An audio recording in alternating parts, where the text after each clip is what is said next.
Yes, sir. Ski. By far the toughest intro in sports podcasting. Hey man, come on, bro. Stop playing. You know why I chose those? I'm keep it real, bro. I swear to God, I'm not like Jack, like putting myself over or nothing.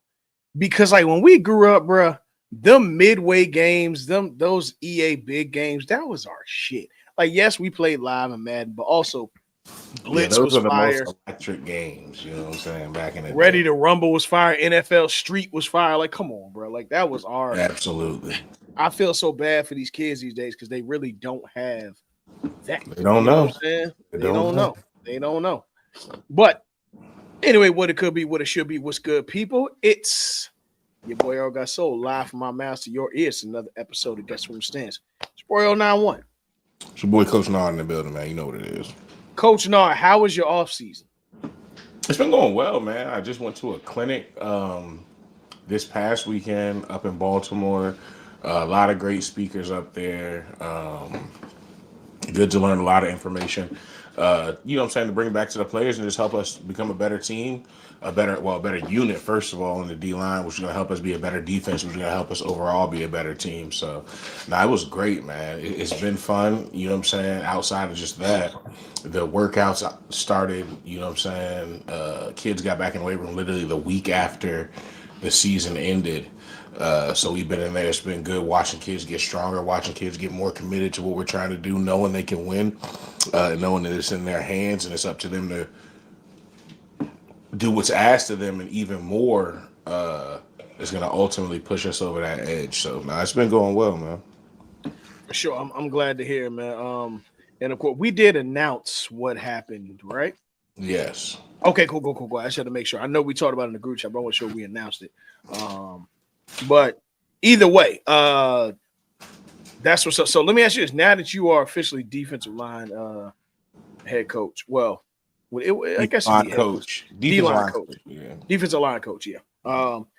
What are you looking forward to the most? Now, obviously, DNs today are smaller than they were when say we were growing up, but they're also faster and hit harder. What are you looking forward to locking in with this offseason or this season coming up?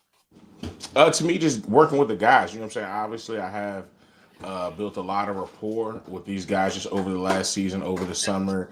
I was on JV last year, so some of the guys on JV who'll be moving up, obviously, you know what I'm saying, I have the most rapport with them. But even the varsity guys, you know what I'm saying, throughout the season before, or throughout the offseason last year before their season started, obviously we all worked together just as a unit, you know what I'm saying? And then as the season broke apart, still having that role, you know what I'm saying, on Fridays during the varsity game. So being there with the guys.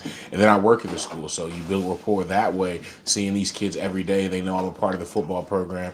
So now being moved up to being the varsity D-line coach, it's now a greater feeling because the kids, like I said, we've already built that rapport. That respect is there for coach, player to coach.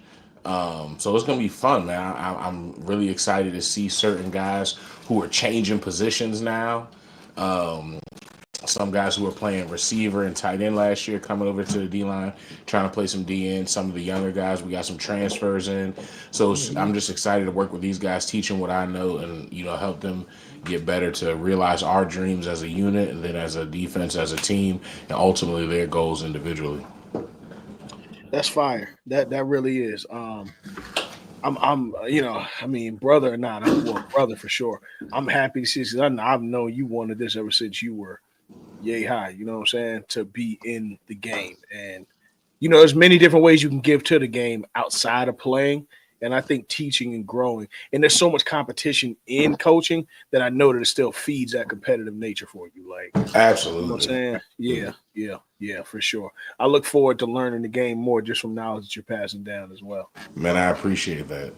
I really do look forward to that. Speaking of that, Nard, we had a Super Bowl this weekend. Before we get to that, I want to know, man.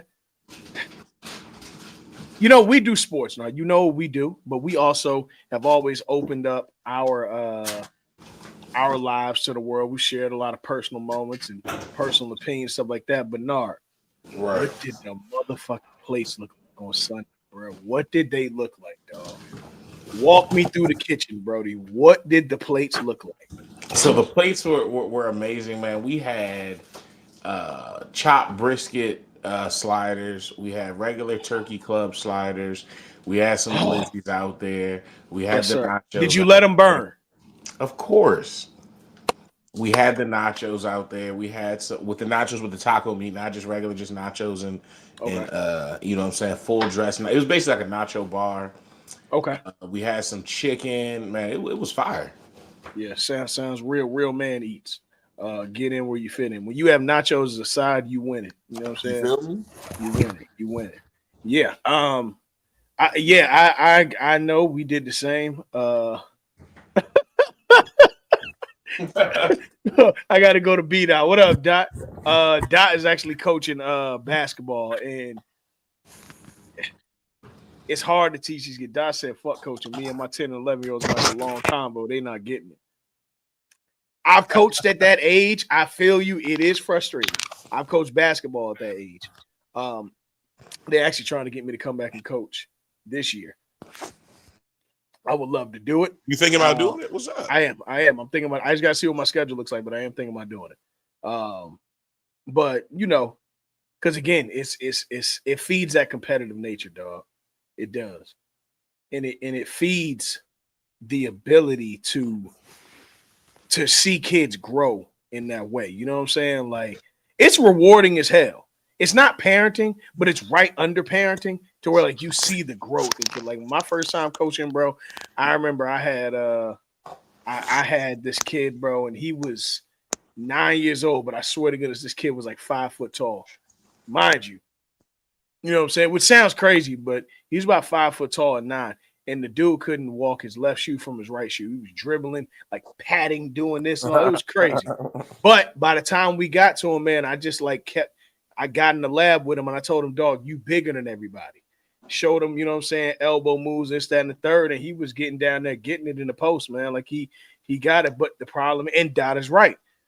He say I blame current basketball. They just want to score. They won't listen to teaching them how to. You like the way that you teach kids today. It's so hard because they got 2K all day. And yeah, we have live, but we watched basketball. We watched football. We watched how to play. Today, they just want to shoot a bunch of threes. That's all they want to do. So, it can be frustrating. Is there anything like that in That's why I football? don't. That's funny you asked that. That's what I was about to say. I do not envy basketball coaches because basketball can turn into such an individual sport so fast.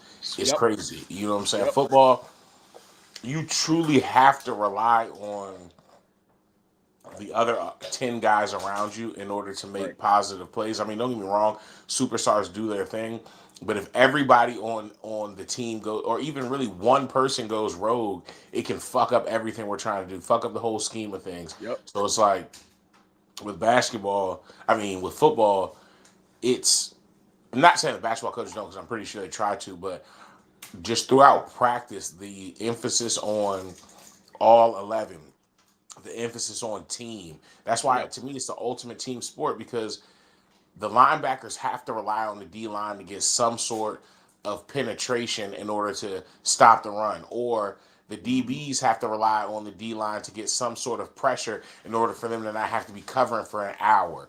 You know what I'm saying? The quarterback Mm-hmm. has to rely on his offensive line in order to block. The running back has to rely on his offensive line in order to block. The quarterback has to rely, I mean, the receivers have to rely on the quarterback Yep. and the offensive line. Everybody except for really the offensive line and the defensive line have to rely on somebody else. Mm-hmm. But even within that, they have to rely on the man next to them or the man who's supposed to be pulling. So everybody has to rely on somebody. You Yep. know what I'm Yep. saying? Yep. And that's Yeah, what. I know it is the ultimate team sport, and that's why I say football, man. It'll teach you more about life than anything in this world, dog, because it really um, embodies the idea of having a team or a family reach one goal. You dig what I'm saying? Like, there's no way around it because one false move, especially in football, could cost somebody their health. In some cases, their life going out there doing stupid shit just to do it. So, it's one of those things, man. And dot I agree. Whether you feel about whatever about the WNBA, it's a fact that is the basis of teaching kids in youth sports how to play proper basketball.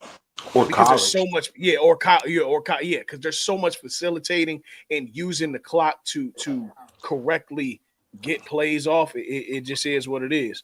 Winston, shout out to our good brother Winston. Shout out to the whole union, man. Mid Carters and Catering, Show Your Work Network. And speaking of Show Your Work, the good brother Nelson's here, man. Yes, sir. Unless y'all can hear me. We Nelson, can yes, hear you. sir. What's the deal? What's the deal? Nah, What's I the can't. deal? Y'all talking about coaching, which is hey, important hey, we here, because man. people don't watch sports and don't understand how to coach sometimes. Yeah. Yep. You got to get it how everybody has a role to agree to add to the conversation. I think too many people want to be.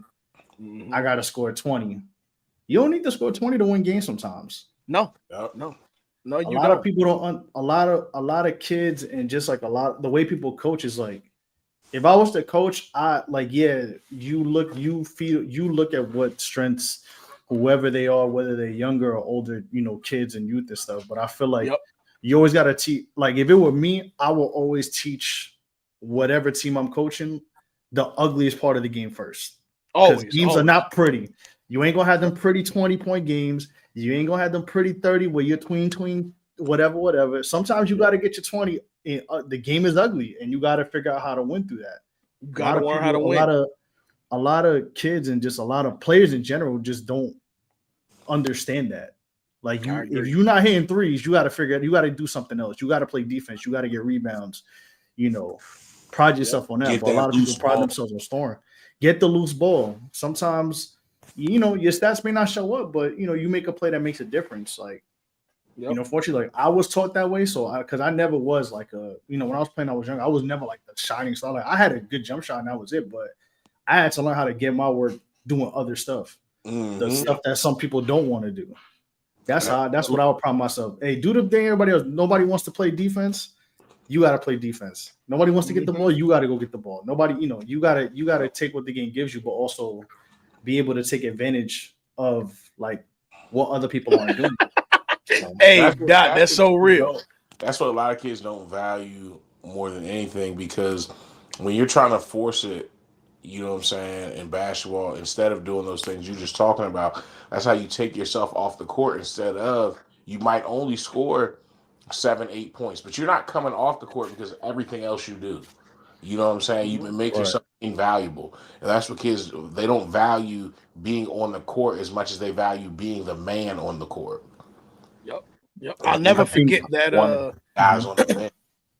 I'll never forget that video last year that came out about it was Rasheed Wallace. And Rasheed Wallace was talking to, it may have been high school or college kids, and he was explaining, all that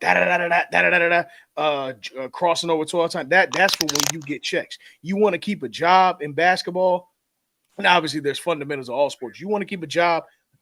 Can you get to the basket in 4 dribbles and do just a basic layup to where it's your go-to move? Can you you know what I'm saying, defend the post and the perimeter simultaneously in the same offensive sequence? Can you do the basics like that? Forget all that other stuff. That comes when you the man. Like, don't nobody care about that. But what will keep you playing in the league, like, dog, Josh Green probably didn't sign, or not Josh Green, damn, what's his name? Was Jeff Green. Jeff Green still in the league. He probably done signed 7, 8 contracts by now. He Right. got drafted the same year as KD. And he's not KD as far as a player, but what do you do properly to keep yourself a job? DeAndre Jordan, same thing. You know what I'm saying? Like, he's still in the league.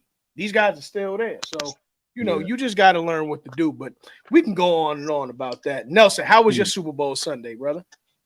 It was good. I didn't give a damn about who won or who lost because I'm a Giants fan. But I will say, That's true. for Saquon, I could care less. The Giants, anything that the Giants could see that make them look stupid right now. Yeah. I don't like to. I don't wear the blue and red colored glasses. I'm honest. So Yeah. good. Happy for Saquon. I think he deserved it. He played his ass off. Yeah. Giants signed him and they did it. We got We got Daniel Jones. We got, I ain't gonna get into that, but Yeah. hey man, the Eagles played a really good game. I know the score is not gonna show really how bad that game was, but it was pretty bad. Yeah, they dominated. That they didn't. I like that they didn't blitz and they were able to get pressure, which was, I think it seemed like, with how good their front seven is, the Chiefs were like prepared for that, and the Eagles kind of threw them off. We're not blitzing too much, and it kind of caused a mess with everything. Mahomes was just doing not Mahomes things, and not getting away with a bunch of stuff. So I think that was really the main difference. But I do want to say before we get to the next person, because you would speak my coach, and we'll get into that all day. But I want to say everything is based off attitude and commitment. Yep. That is the most important part. Your skill is your skill. But even when I was young, I learned on defense. If you want to be a great defender, it's attitude and commitment first before the fundamentals. If you are committed on defense, you're gonna be fine. Absolutely. 100%. Nard, now for sure. We have teased this all season. We have. But today we about to get into some real football nerd shit. So everybody grab a pen, grab a pad, because you about to learn today. Now I gotta give a shout out to this account that I followed for the last 2 years at least, but definitely this year. Nar, you're not really active on Twitter like that. And Nelson, I know you are, but have y'all seen Coach Dan Casey? I follow him on Instagram. Okay. Yes, you got him on I've IG. seen the account before, but I've never That's my guy. I fucks with y'all know more Coach Dan breaks the game down so well. It's crazy. Nard, he's an offensive coach, so I'm objective with some of the shit he says, obviously. Right. But as far as knowledge, like in breaking down shit, it's rarely you get pages as good as his. Nard, it's time. Now, we talked about this in the offseason going in of breaking down plays. We only have one game to focus on. So I know everybody's here for the pomp and circumstance. And yeah, we're going to joke. We're going to do all that. But Nard, today we about to talk some ball. Let's get to it, man. Let's get to it. I want to break down this. I want to break down these schemes that Coach Dan Casey was speaking about with Philly, because we know Philly really attacked from the run all season, but they won this championship in the air. They only ran the ball 25 times this game and still managed to score 40 points. Nar, can you see the screen okay? I see it right now, but I don't. If you're sharing the screen, I can't see it. So, now let's get to it. I need to see it. Now, we have here, as Coach Dan put it, a wide receiver exit motion and Yankee with a shallow cross. Yes, we about to break these down. I didn't see much of this from Philly all year, but Nar, tell me what you're seeing in this play that they were able to abuse this Chiefs defense that really held them up as a team all year. All right, so if you do I need to pause it? Let me pause. You can pause it right here. Yep. All right, boom. Yep. So right here, those two defenders to the top of the screen on the 30. Yep. They're those at the bottom. So the one here, okay. Mm-hmm. And the next one right there. They're basically playing an inside out scheme on the two receivers right there. So right there, right. Exactly. So obviously the corner would have the first guy outside, the linebacker would have the first guy inside.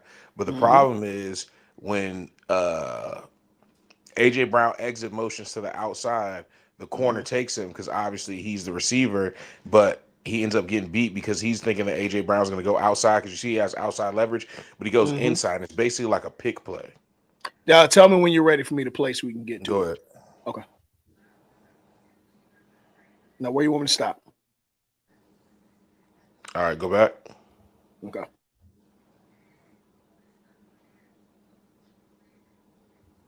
I'm trying to see what the Chiefs are playing. Just go back one more time. Okay. Oh, you want to go to the No, right there. Okay. Yeah. I just want to see what the Chiefs are playing defensively.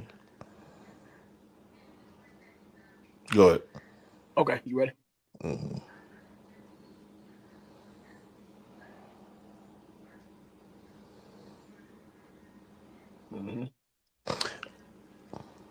Run it again.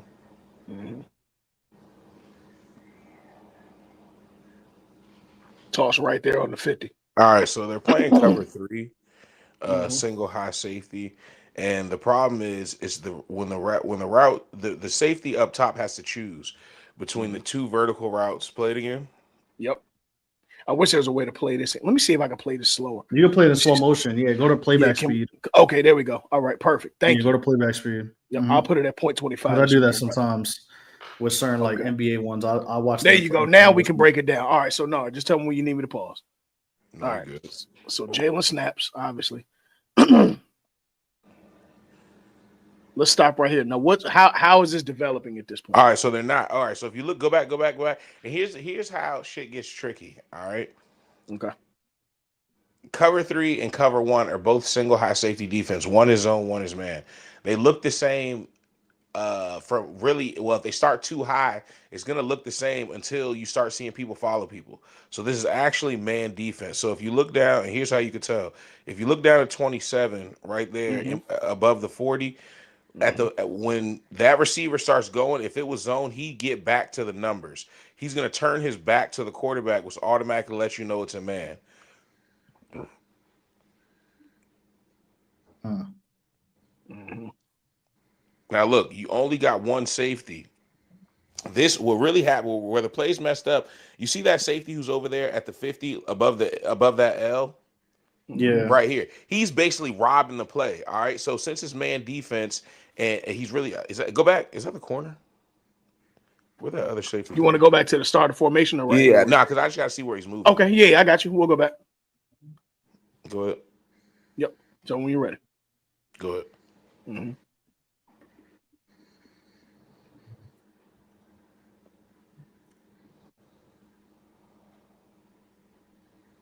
Yeah, that's the safety. Okay, cool.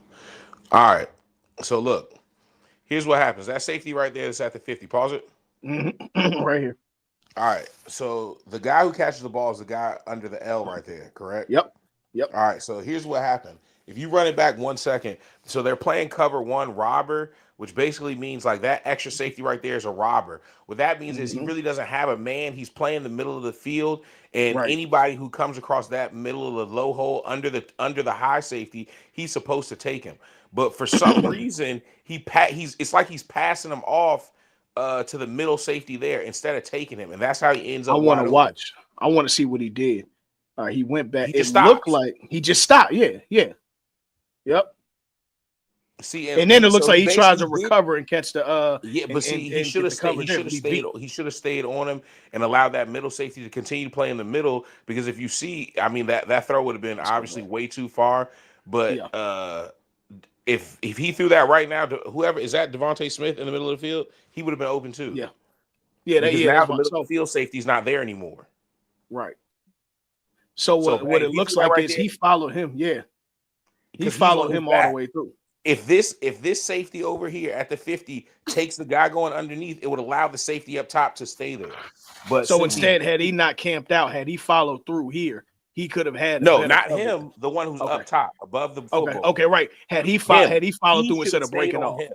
Right. Exactly. That's what Okay. fucked the whole Okay. play up. That's what the Right. robber's supposed to do. He's supposed to attach to whatever free man is there, but he didn't do it. And that's how they opened up underneath. Yep. Okay. Let's go to the next play. Especially um when you don't have when they're playing man across the board. Now, so what he says right here, the shallow cross from AJ and the slot post from Devontae draws a lot of attention, clearing up space for the deep cross, which is See right here. what I tell you because they're too focused on that, and that's what. And the other safety, he's worried about Devontae Smith not thinking, Mm-hmm. oh shit, I still have a middle of the field safety. Let me attach Mm-hmm. to this cross underneath, Right. which is All how right. he Let's fucked go. up. Let's go to the next one. All right, they about to get real ball talk today. Oh yeah, this is slower. Perfect. Okay, appreciate that, Nelson. I didn't know it was gonna follow through each of them. Yeah. It Okay. does each one. You have to change it like when you want to change it Okay. back to like to 1.0. So Yep. I'm gonna put it back at the 0.25. Matter of fact, let's watch it regularly first, and then we'll break it down there if y'all cool with that. no, So y'all got it good. all right, so this one here. Well, let me first before I do that, explain what's going on here first. So this is a GH counteraction All counter right, play action now in the for all right, flood so with a here we go. post. So for people who don't know what GH counter is, all right, there's two types. There's really two types of pulling plays. Well, there's really three. You got trap power, and counter. Those are your basic ones. Everything else comes off of that. So counter is basically when most times the running back goes opposite of the side he's on.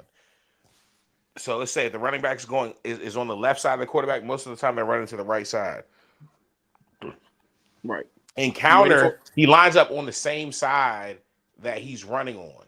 Now, every counter play doesn't have to go like that, but most of them do. GH stands for guard. H stands for it's really like a fullback, but he's like a wing.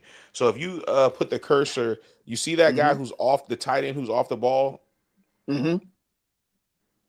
Yep, him right there. He's Yeah, really like a yeah, wing. Him yeah. and that guard, the guy, not the guy next to him, the guy inside of him. Inside right You'll here. see him and I him wish I could pull. zoom in and see what number that is, but yeah.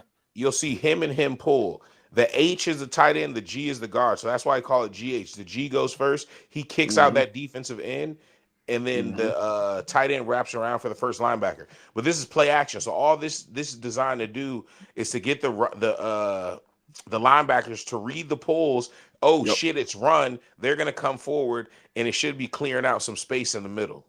Right. Now, what should I mean? In your opinion, I know you know, say a more defensive minded, but what should your running back do in this case to open that up or take advantage of the GH right here? Is there anything he should do in your opinion? Well, the running back in this situation, this is a play action play. So in his mind, he already knows he's not getting the ball. So whether his Right. responsibility is to run a route or block, that's all he's having to do. You know Okay, what I'm cool. saying? If this was actual counter, then he'd be looking for it would really be like an A gap run, and he'd be trying to hit the gap hard. Exactly. Yep. And he'd have a little bit more room, I'm assuming, on the right side of Jalen because your defensive end is gonna be tied Well, up it's with really that to throw GH in them this spot. off because those motherfuckers is really coming unblocked. Because you got to think two people are leaving. Gotcha. The center's going to block back on that defensive Mm-hmm. tackle, and the tackle's going to lock up on that defensive end. But then that Okay. kind of leaves that fucking linebacker free to come down. But that's what they want him to do because it's a fucking pass play. Well, let's watch the play, see how it developed first, and see where you can see the errors in Kansas City's defense again. Let's see it. So, all right. Yep. Look at that. Look at that. Look at that. Where are their linebackers? Right there. There's none. Taking it. All right, now look. So look. Now look. Look what that causes to do. Drop back. Yep. Go back. All right. Let's go back to the play. And what Right, you so want to look. go slow yet? So You want one. to slow it down? No, you're You want good. to slow it down? One, they're in basically like a 4-3 look because they're thinking Saquon's going to get the ball. Right now, it looks like Philadelphia is in what we call 12 personnel. So you see they have two tight ends. One of them's a wing back. 12 personnel numbers real quick. Whenever you hear 12, 10, 20, 22, it always means the same thing. The first number is for how many running backs are in the game. The second number is for how many tight ends in the game. Defenses base how we line up off most of the time formation, but it also matters what personnel you have in there because most of the time that dictates your formation. So right now they're in 12 personnel, which means they got two tight ends on the edges. That's a really run heavy look. So that's what Kansas City's thinking. So they're stacking the box. As you see, they got 7 men in the box. So the box is in between the tackles. You got 4 defensive linemen and 3 linebackers. So now when they give them that look that they want to see, what Kansas City's looking for that alignment, that frees up. That activates the linebackers. They're going to trigger fast. So go ahead, play it. Yep. Let's watch this play. All right. All right, boom. Linebackers trigger. They seen pull. They're in there now. Pause. Go back. Yep. I'm gonna go back real quick, and I see because it looked as if, of course, Saquon All right, right went up here. the middle. Yep. Right here. So Where now, you want me at? So look, put the cursor up on that safety right above the logo.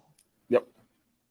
Yeah, right here. Right above the end. Look, Right. look, Okay. he has 2 decisions right now. I have no linebacker help underneath, so this thing is going to come free ride down the middle. All this shit open. Maybe I get a bad throw or a high throw. At least I got a corner on this guy. Maybe he's athletic. I know him. He's been practicing with us. That's why he's out here. It's the Super Bowl. He might be able to make a play. But there's nobody on this tight end. I got to make a decision now. He chooses the tight end. Yep. Let's keep going. Wide open. Now, what caught? Now he has, of course, he just got speed beat. advantage. There's no. He just got beat. One time I asked my coach, I asked the coach, a kid got beat on it was like a slant or something like that. I'm like, Coach, what technique could you have taught him to help him beat that? He I'm said, following. listen, we go through this shit every day. At this point, I just need a better fucking player. So that's what that was. It ain't no if, ands, or buts about it. He just needed to be better. He got beat. Yeah. Yeah, and he really got beat off the line. He was So now, gone. how did Once you he get get past beat? 40, How did he that's get over. beat? Go back. Yep. To me, he got beat by a lineman. All right, so He look NFL out of place. Look at him. He look out of place. NFL coaches, and it's not necessary because he didn't dictate, but you have to have better technique. You got to read that first step. So what I mean by that is in our defense, right? When we have a single high safety, when we have help in the middle, he's aligned properly. He has outside technique because he has no help outside. He knows his safety is going to be in the middle of the field, so he's aligned right. What he does wrong is he lunges at Devontae Smith. Watch, he shot his hands too late. Yeah. If you don't step over to stay square with him, you can't shoot your arms as he's running past you and then don't take him off his route. I'm just gonna run that back again. Look at that. Watch the late back. He should have look, go back. Banks. He should be scooting with him. As soon as that back foot moves, he should be scooting with him, hands out. He waits. He gets hands on his shoulder. By that time, right here, he's It's beat. over. He's done. He is He's done. Done with. He's Yeah. done. Yeah. If And Jalen Hurts at throws that that rate of ball, which he speed, did, it's a touchdown. and at that rate of speed, you can't control your So now body. his as a only lineman. help would have been the safety over top. But the problem was the linebackers got sucked into the GH counter fade. Mm-hmm. Now, can So you only run the GH in play action? In your, or is it most no, effective in play action, GH or is is a it huh? is it most effective in play action, Well, or no. can No. you? So all right, so put it to you like this. Mhm. G I just want to go the, back a and better watch what they did the right here. question you're trying to ask is play action most effective out of GH. Not Okay, GH better. most Yeah, effective yeah. out- Okay, all because right. GH is a play itself. Like that's a run play. It just Gotcha. gets so that's you know what I'm saying what it is. Play action's effective, period, depending on how your run game is. I don't give a fuck if you play action and lead, power, whatever. If Mm-hmm. you give them a run personnel, a run set, and you have a back like Barkley, they're gonna think you're gonna give them the ball. You know what I'm Right. saying? So it's really about timing, making sure that you're keeping it honest. You're actually running Saquon because you have to establish, even if you're not getting hella yards, you have to establish the fact that we trust this motherfucker will break one eventually. So that means they Right. have to respect that you're gonna give them the ball. They're gonna give you that respect. As you see, everybody went. All three of them went, gone. They're going for that run right now. Go. Yep. Leaves him. He could have threw the ball right there to the tight end. He would have been wide open. But he was patient. He said, "All right, I'm gonna read this safety. If this safety doesn't bite on that, and see, that's why it's so important that you understand the game. Because just because he threw it to Devontae Smith, he would not have thrown that ball if that safety keeps backpedaling. He's reading him right now. If he bites on Mm-hmm. that like he did, I'm throwing it. I got to. If he sits right there, because it's not even about him running towards the tight end, it's about him sitting. Because Jalen Hurts knows if he's flat foot reading this, seeing where I throw the ball, he's not gonna have a chance to speed turn and get back to this shit. So if he sits, I'm throwing this bitch. Okay, Nara, I got a question for you. Hold on, let's take this back here because I'm looking at his body language in this, and just from Jesus Christ, look at the stride. Yeah, that's done. Oh, This it's is all. done. But Yeah, look, this is done. right now, he still has 5 yards on that safety. But that's why you see Jalen Hurts still has the ball. Jalen Hurts sees that safety's flat-footed. He's not going to catch him, even though Devontae Smith's 5 yards behind him. He's going full stride Because he's already I'm gone. throwing. Yeah. I don't need to throw it to the tight end who's also wide open because that Right. nigga's not turning around and getting to Devontae Smith by the time this ball gets to him. Now Yeah. I want to watch how this develops right here. Okay, if you're the safety at that point and you making that decision, obviously the better answer is to try Hey, to. listen, you don't give up a touchdown. If you're that safety, Yeah. you have. That's why you have to. You can't just stare at the quarterback. You have to. Your job. The safety's job is. Hold on, go back. Where's the strength of the offense? Mhm. I need to see where the most receivers are. All right, so now it's really hard because, no, it's really not though. Because here's what the safety should have done, because he's a fucking NFL safety. When that GH pops off and that H right there, he starts pause, boom, right here. That safety automatically has to get eyes to Devontae Smith's side. Why? Because that tight end right there is not blocking in Devontae Smith, so that gives him 2 eligible receivers. There's only 1 eligible receiver to AJ Brown's side, even though AJ Brown's the number 1 receiver. The single side receiver is always your best receiver on the team. Anytime you ever see a guy, if you ever pay attention to football, anytime teams go trips, they go fucking 2-by-1 or anything like that, you'll never see Justin Jefferson on the same side with another receiver. They want to always single him up and give him the most opportunity to get the ball at any top receiver. You'll never see them really in the trips formation ever. You know what I'm saying? Right. But right here, that safety should have said, "Oh shit, I got 2 receivers to this side. I can't even fuck with AJ Brown, and plus there's another guy over there anyway." Press play. You're right. Now, put a pin in it because I want to ask you something about that after too. So look, he had to me, you have to know that at the end of the day, as soon as he reads, okay, pass, go back. Yep. As soon as he read pass, he needs to look towards number 1 to his side. Who is him? He would have saw he got beat. At that point, you give up that touch, that tight end 30 yards. You can come down and rally and make a tackle. You cannot give up the touchdown. Right. Yeah, and see how okay, now hold on, right here. Okay. Look.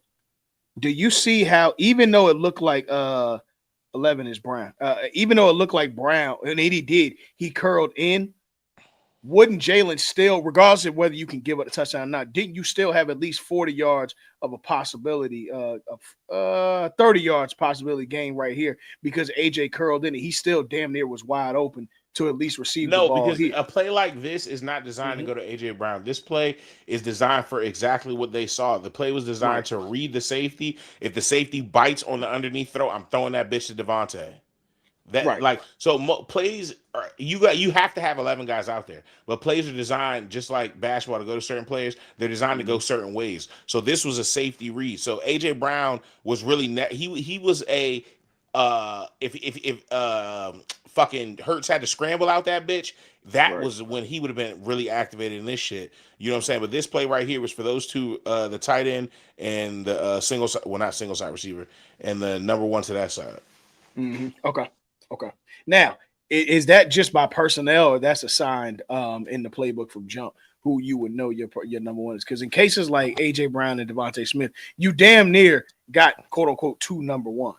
Or am I wrong? Yeah, but I mean, at the end they have their depth chart though. Like, so put it to you like this: like they can run that play. Let's say they want to get Devontae Let's go back Smith to the line. Let's go back to the line. No, I'm saying, let's say they want to get AJ Brown open, and he's not getting. The corner he's playing is getting busy with him. You know what I'm saying? It's not worth keeping him on the single side, trying to do number 1. He's locking him up. They can put him on the side that obviously Devontae Smith's on to do exactly what they're doing here. Try to now confuse the defense with other routes to free him up because he can't free himself up. So it's not, you know what I'm saying? They have to know every play left to right, up and down, and they'll run it both ways. It just depends on how the game's going. In this game, they were splattering the fucking Chiefs, so there's no reason to really put AJ Brown in the mix when he was beating his man already. I want to show you one more thing on the technique you were talking about from breakup. Though we'll go to the next play. I want you to watch AJ Brown versus, I can't tell who this is right here, but I can look up the depth chart. It's probably Trent McDuffie. Yeah, probably so. Now, they're still where the break was that you saw up here once he was grabbing for him. I didn't see that in the same. I know it looked like a millisecond, but I didn't see that here. It looked like he was able to stick because he didn't shoot his hands. He really just opened up and ran with him. And that's why he's not beat. Right. Okay. So even though he opened up, he really opened up to run with him. Because he opened up because AJ Brown declared early where he was going. Right. Okay. And as you see, he passed him off to the safety. Because he didn't have any other threats there. Yeah. Yep. And they were getting beat like that all night. I want to go to there's one. Let me see. All right, this one here. Now, this is levels pump. Normally, number 1 would have run a delayed 5-yard in, but they checked to a double move and took a shot versus man. Let's get to this real quick. This was another easy target. Easy. Let's break it down. All right, where are you seeing from the line of scrimmage, Nart? All right, so right now, I can't. Obviously, you can't really tell if they're in man defense. To me, they would kind of. I'm gonna let it play out and see what you see. Yeah, see, that's why the safety was going to have to come down. So, all right, go. They're in man. So they're in man because you can tell safety comes down. He's picking up Devontae Smith. It looks like he's going to pick him up at 7. Go ahead. Yep.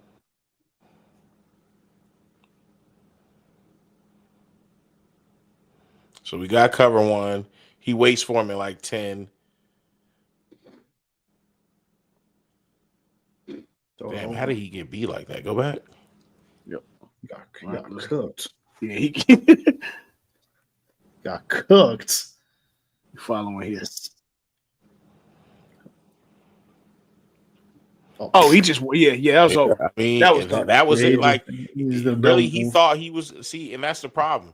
When you don't stay square and you give somebody a 2-way go to either, if you think they're going to run that comeback route or that curl or that hitch or whatever, right here, it's like, yo, man, you gotta fight hard to stay on his top shoulder. Top shoulder meaning, so you see right now that would be his right shoulder. That's the shoulder that's leading up the field. You have to stay on top of that bitch, because if you don't, if you're on his side, all he has to do is throw it to the sideline like he fucking did. Mm-hmm. And he just got it. It looks like flat out that just was a track race, a track run. He wasn't gonna beat him on. A better throw, that's a touchdown. Yeah. And this wasn't no play action. This was just flat out go. Yeah. Fake that fucking curl. Keep it moving. Mm-hmm. Yeah, that was real easy. I mean, it just looked like the better man got beat on that one. Here's the play breakdown. Good man answer in the high red zone. You can see Jalen Hurts alert this when he notices the pressure. Pretty much that he had him beat. So yeah, it looked like he went up like you said, about 5 to 7. And then broke out. The safety met him. The safety, he didn't even come all the way down. That's why I don't be understanding NFL defense sometimes. It's like they just be leaving. Like if you even go back, like go back to that play right quick. Mm-hmm. And we could move on, you know what I'm saying, to the game. But it's just like if you look at number 2, all right, so they're in trips. This is 11 personnel, meaning 1 running back, 1 tight end. Tight end is number 3. Look at number 2. All right, right, like, keep playing it. Look at this. He stops. He doesn't really break on it. Yeah. You know what I'm saying? Like, I don't know. I just don't. Let me ask you, do you feel like Jalen underthrew that per se to the opportunity Absolutely. for a touchdown? What the fuck? Yeah. I felt like it too. I don't think it was I don't know. It just felt like that could have easily been a touchdown. He didn't want to leave it up too much, because if you look, it's like it drops right over the corner's head. I don't think he wanted to leave it up there too much and either lead him too far out of bounds or give the corner an opportunity to catch up and make a play on it. Mm-hmm. Mm-hmm. So you kind of just live with it and run the fucking ball. Let's go through one more play real quick, and then we're gonna kind of go, obviously into the tail of the tape, and then get up out of there for that. Sugar Huddle rush to the line into mesh. Okay, and again, salute to Dan Casey for providing this these plays broken down. Let's get back to the beginning. All right, Nar, what you see? We're in goal line, obviously territory. We're in the red zone. There ain't but so much that you really can do out of your playbook, just because you ain't got that much field. What are you doing in this case to stop a score here from what you see? All right, so it looks like they're in 1, 2, 2. They're in 12 personnel again. Unbalanced is what we call it. If you look, you see who the center is, 51. Mm-hmm. All right, how many people do you see to the right of him? 4. Offensive line wise. 2. 2. All right, so balance would be 2 to 3 is balanced. How many people do you see to his left? Just on the line? Yeah, on the offensive line. 2. Yeah, you got 2 as well. No, you have to count those tight ends. They're on the line. Oh shit, One that's right. Off. 4. Yeah. One of them's off because, and here's the thing about that. Receivers cannot cover each other up. So that's why you see Devontae Smith is back there. What the fuck is that? AJ Brown is on the line. Yeah. Because if they were both on the same line, that's a flag. So that's why that one tight end is in the backfield, and the one tight end that leaves him eligible because he's not being Right. covered up. Right. Okay. So actually, they're kind of both eligible. But so here we go. But it's still a run set. They're in 12 personnel. It's tight. I'm gonna turn this to half.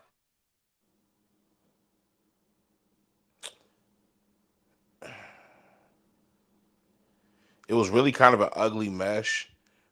Mesh is really a traffic play. It's really what it's called mesh. When you think mesh, you're weaving something into something. So you'll have somebody from the left running underneath or over, and you'll have somebody from the right running underneath or over, trying to run their defenders into each other. But if you see Kansas City kind of played it well, they created a lot of traffic. The problem was these motherfuckers got confused about who was supposed to get AJ Brown. Go back.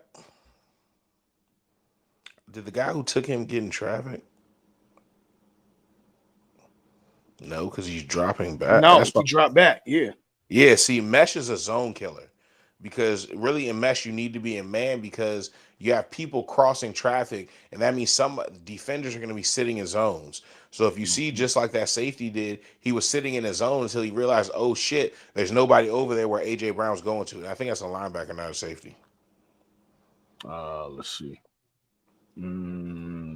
Yeah, it is. So he's like, oh shit, he's not paying attention. He's going with him. Right. And that's why mesh is very disruptive to zone defense because there's a lot of crossing when defenders are really sitting where they're in their areas. Mm-hmm. Creates a lot of traffic. A lot of People get traffic. lost people equal touchdowns. That was it. Let's not a pass. No. Yeah.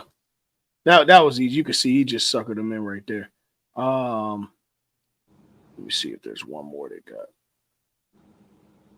Okay, so we haven't touched any running. This is a way to get Oh, you see that right there? And yeah, see, all right, let's go to this one. Yep. You see what I was talking about though? You see the personnel? We didn't touch any run plays. Yep. Go back to the tweet. That's what I was talking about though. That's why I fuck with real coaches. So he gives you the personnel there, and so now he breaks it down so people can understand. Yeah. So, coach, and for those of y'all that can't see it, not a huge game, but a nice way to get Saquon a touch.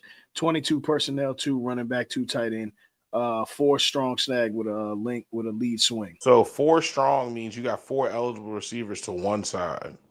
Yep. So let's get to it. Let's see. Okay, so 1, 2, no, 3. That's no, offensive no, sorry. line. One. No, it's not on that side. It's on the other side. Oh shit, they're right here. Yeah, you're right. They're all in the backfield. Yeah, they're all good eligible Lord. receivers. That fuck. See, I would have got dusted. That fucked me up. So you got the running back, the fullback, and 2 tight ends. That's 4 strong. So you're gonna count your fullback as a hell? Can he go out for a route? Yeah. He's not a wide receiver, but for the purpose of football, he's an eligible receiver. Right. And look, all 4 of them motherfuckers go out. Yeah. Just a creative concept. Like he said, stuff like that is easy to react to. It's good to get yards, good to get shit going, or, you know what I'm saying, you need a first down or something like that. But, I mean, not saying it's not Saquon, but because the 4 guys are running routes as opposed to setting up, blocking for like a screen and shit, you're not going to get a whole bunch of yards unless, you know what I'm saying, he gets to breaking tackles and shit like that. And you would do this play kind of more to get out of the red zone just to exactly get up the field. This ain't nothing that you do at the 40 and on. You pretty much just get the fuck out of field goal range if they were to somehow get the ball back right here, or get out of scoring motion range in general, right? Just to get up there. Yeah. Okay. Cool. You want to do one more? Or you good? That's up to you, bro. Yeah, this is where he broke down the play right here. And that was a swing he was talking about. And yeah. Okay. We'll do this last one. Here's another example. Lead swing. Let's see where we start at. Okay. So snap the ball. Now, what defense are they in here, Nart? I got to see the whole play. Okay.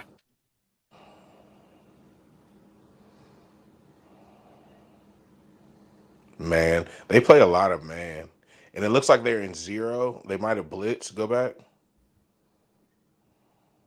All right, yeah. One, So they two, blitz. So three, they're in four. Yeah, they zero. blitz. Yeah, yeah, that's So four. what zero means, all right, so coverages up until you get to numbers like 6, 9, shit like that. 0 through 4 basically tell you how many deep players you have. So when somebody's running cover 0, that means they have no deep safeties, which means everybody's locked up man. So that means they had to blitz at least 6 people.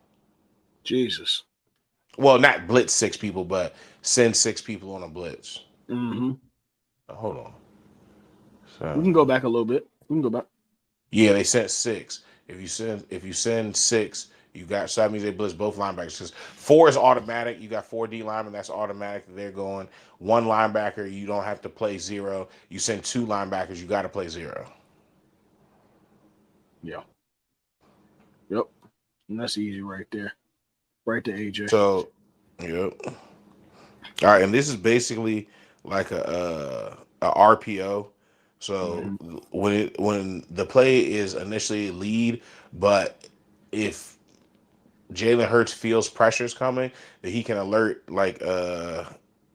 really to any route, but you would really want to alert it to where's the pressure coming from. All right, the pressure's coming from the linebackers. How many's coming? Both of them. Well, that means the middle of the field should be wide open. We're gonna alert to that motherfucking slant that's crossing across the middle of the field. Right here. And he beat him. So now look, now on that line when you were talking about before, when Devontae Smith beat off that line, I just want to look at his hands. Because now I'm just paying attention to hands to see if that really, you know what I'm saying, did him in on this one. Let's see.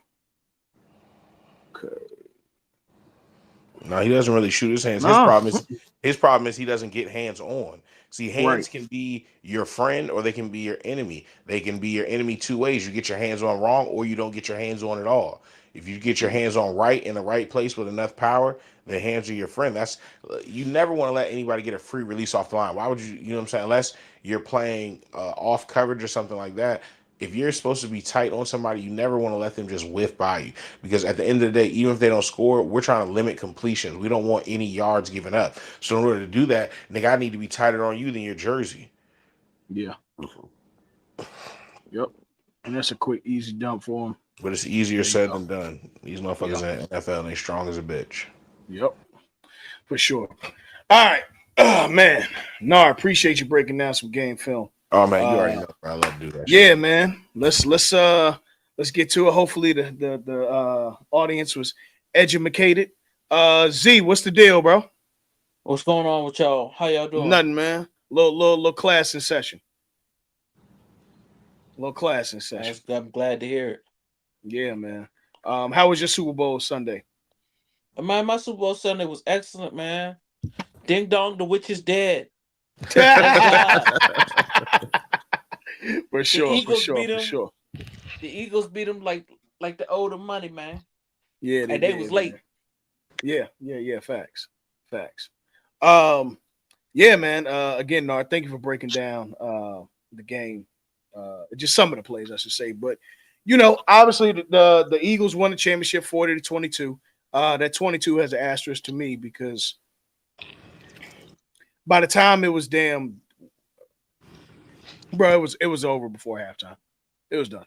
I mean, obviously you had a whole half to play, but I felt like the Chiefs played flat that entire game.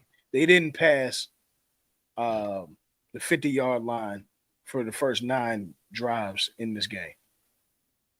And I felt like the Eagles played with a mission. They got it done early. And shit, bro. What's crazy is, again, kind of just what we alluded to all day. They beat them in the air, which I mean, obviously, you plan for everything, so nothing lets you down. But after the season that Saquon had, and even the playoffs that Saquon has had, for him to only have 55 yards in this game, I don't think that the Chiefs were actually prepared for Jalen to win this game, Jalen and the Eagles to win this game in the air. Yeah, man, just from a I wish I had that interception from Cooper DeJean, but shit, bro, just from a defensive aspect, Dell, Nar, Nelson, what impressed y'all the most with the Eagles, man? Shit. I've You know, talked. I'm blitzing. gonna be quick. Their defensive line, obviously. I mean, anytime You just got football is all. It's so funny because my head coach now, Coach P, man, he breaks shit down so simply. So it's like you don't even have to think about it. As far as football is a game of literally numbers and angles. I want more people headed to the ball than you have defensively. Offensively, you want more people in front of the ball than I have chasing it. And we both have to have the best angles to either get the ball carrier down, block the defender, and score. So when you have a defensive line that allows you to play the entire game, get 6 sacks, endless pressure on the quarterback, and not have to blitz one time, that means you can constantly leave 7 people in coverage. So, quick game of numbers. How many eligible receivers can go out on any given play? Only 5. So that means if every single time Patrick Mahomes dropped back to pass, there's 7 people guarding 5. And then on top of that, that's only if they don't leave their running back in to help block because their defensive line is smacking the shit out everybody. So if you leave the running back in, now it's 7-on-4 because they still not fucking blitzing. So it's just that defensive line deserved. Not saying that Jalen Hurts didn't, but that they're just as much a Super Bowl MVP as he was because the display that they put on, not only stopping the pass but stopping the run, getting to the quarterback, getting them down, allow the back half to create turnovers. It was an amazing display of defense. Shout out to Vic Fangio. Everybody put shit on the head coaches, but Vic Fangio been around the league for a long time and he showed why last night. Nelson, what you got? I mean, Norton had a really good explanation to kind of make it simple because y'all the football guys. It's front seven and no blitzing. The front seven is always important. The trenches are always important.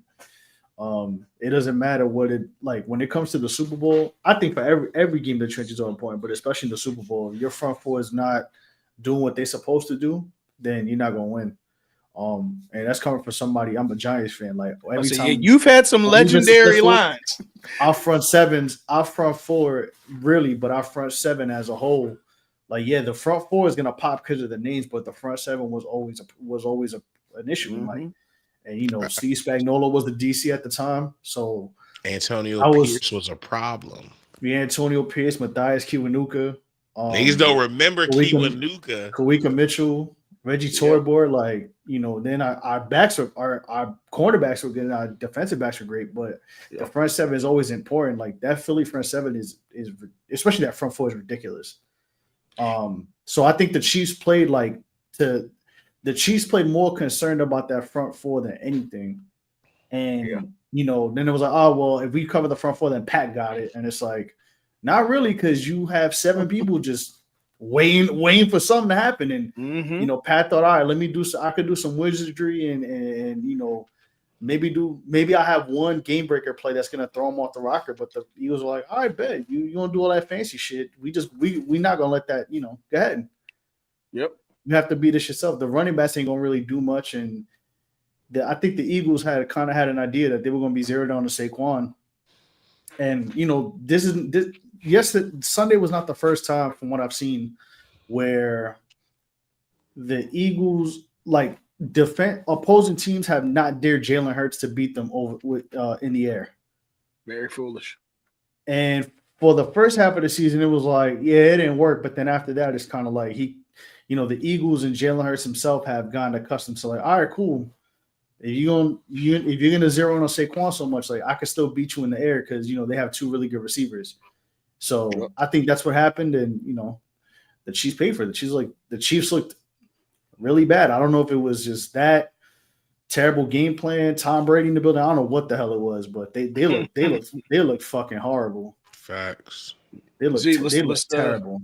let's toss it over to you. What were your thoughts just on the domination of the Eagles defense? Or anything that you really noticed from the game? From all my years of watching football, the number one thing that no offense is capable of stopping is when you can get home with rushing 4 and then they give up on the run game. It's over with. Yeah. You've lost it. Mhm. You're not going to win that game no matter how hard you try. If they can get home with 4 and they don't have to blitz you, they don't have to send an extra, they don't have to, you know, disguise it. I know they made some adjustments and some plays, but Fangio painted a masterpiece. He got home with Facts. 4. That offensive line, though, by the Chiefs have been shaky on the outside with the tackles this whole year. Like now, inside their Hall of Fame, because Creed Humphreys is one of the best centers in the league, and guards. But they had to put Joe Tooney, who's a guard, they had to put him out on the tackle, and he couldn't do anything with the defensive line of the front four for the Eagles. They were getting home, and the whatchamacallit, the Chiefs don't really have a good run game anyway because Pacheco was out for most of the season. So, but they were just getting home with 4, and when you get home with 4, man, I don't care who you are. We seen the greatest offense that we probably ever seen with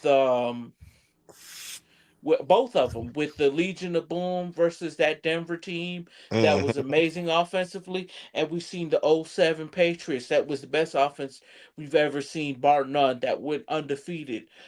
When your offensive line can't stop them from getting home with 4, you're over with. It's It's over. it's it's done.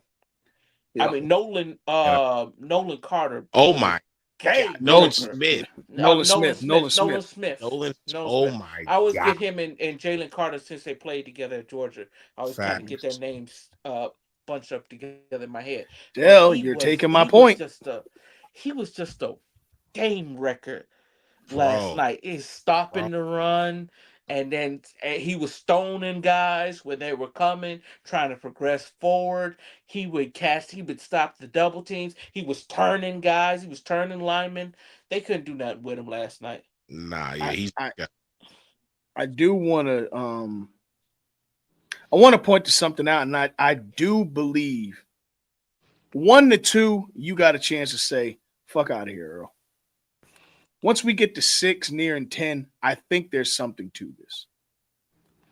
I, in my heart of hearts, believe that as much pomp and circumstance as the Super Bowl is, I believe that the only game you can rival towards that, I don't care how big the NFL is the NCAA National Championship or the College Football National Championship. I believe that's the second highest pressure game in football I was just about to say, across what the all. hell is the NCAA national championship? You Yeah, talking about yeah, yeah, but basketball? no, the College Football National Championship. I believe that is the second highest pressure game in football today. If I'm on a cliff by myself, I'll be that. But I'm saying that to say this. I genuinely believe there's something to be said about continuity and knowing where someone is and how they play in championship situations that will bring a team together like we've never seen. I want to point this out. The first time that they played 2 years ago, it was a little bit of a different team, but for the most part, the nucleus is still there. But since then, they've added Jalen Carter, Nolan Smith. I think Jordan Davis was there the first time. It might have been Uh, his rookie year. they all came in 22 Okay, so after they are that okay. second natty. Okay, So I don't think so, actually. okay. Because they came in at 23, excuse me. So can't Because 23. they So won the okay. championship in 22. So yeah. Kelly Ringo, N'Kobe Dean, who did not play, and Lewis Seen, it was their safety. When you have 6 guys that have gone to war together in the championship situation already, I'm sorry, but there's just something to knowing how someone plays when the pressure of we have no more games after this is on. There's something to that. And I think that that's what Vic Fangio was able to tap into all year was the continuity of those Georgia Bulldogs. And I genuinely mean this. Being able to do this at such a high level, if there's anybody who should be proud this year, it's Kirby Smart. I don't care how anybody else looks at it. The way that this team was constructed was off of championship pedigree, and they brought that to the NFL. This is some legitimate. Imagine if all those Hurricanes got drafted together and played on the team. That probably spells a championship, in my opinion, at some point. Very much so. This is especially the '02 championship, if they or the 2000 2001 championship, if you put that team in the league all together in some kind of continuity like this, I believe the way that you play together. Yes, the NFL is the NFL. I'm not taking anything away from. I'm not saying that there aren't other factors that go into it, but guys like Jalen Carter and Nolan Smith having their way like that, the same way they did, I put some kind of credit and stock into that. I do. And I think that this is a masterclass on how you build a team. This is how you do it. And the scary part is these guys really could win another one or two in the next 2 years because all these guys are on rookie contracts. You ain't got to pay nobody right now. Right. You don't have to pay. You've already paid Jalen. AJ got his money. Devontae got his money. Even if you pay him, it don't come in. It still don't come in. Yeah. Up until another 2 years. They really could run this back. They're going to be picking up a lot of fifth-year options, trust me. Yeah, 100%. They're going to have to. It's going to be franchise tags and fifth-year options out the wazoo. But this window, yeah, bro, they could do it again. They could very well so do it again. And Saquon's under 30. He ain't going nowhere. He's 26. Exactly. Jalen's 25. No, Jalen ain't that young. Jalen was 4 years at whatchamacallit, so he should be 27. Okay, 27. They can do this again, and he just got paid last offseason. They can do this again. Not Shamar Moore. Oh, I'm sorry, I'm talking to Siri. He's 26. Shamar Hurts, baby. Shamar Hurts. Hey. He's 26. He's going to be 27 in the season. Okay. I'm gonna put it to you like this. I do think that if I'm just being honest, I think that you got a 3-year window to win another one or another 2 without worrying about money getting in the way. And if I'm them, I find every dollar you can to bring back as much of this team as you can as possible. Salute to them boys. There's not really much to say because this was genuinely an ass whooping. This was an ass kicking. Them 18 points was a lot more up until 5 minutes left or 3 minutes left in the game. Yeah. Mm-hmm. This was an ass whooping. I couldn't believe what I saw, but hey. I couldn't believe it either. I didn't know this either, that the NFC East is the winningest division in the NFL. Yeah, so, they have, which is 14. The AFC West is second with 10. Yeah, it's 14 now. AFC West is second with 10. Mm-hmm. Because let me think. The Commanders got what? 3, 4. Giants have 4. Eagles have 2. Cowboys have 4. Yeah. I think. Yep. Yeah, every team. Giants have they have 3. I know they was all in the 80s. Who? One in the 90s. They won, I think, in 91 too. 91 or 92. It's right before the Cowboys got it, because 92 is the Cowboys. Yeah, every team in the NFC East has at least 2 Super Bowls. That's crazy.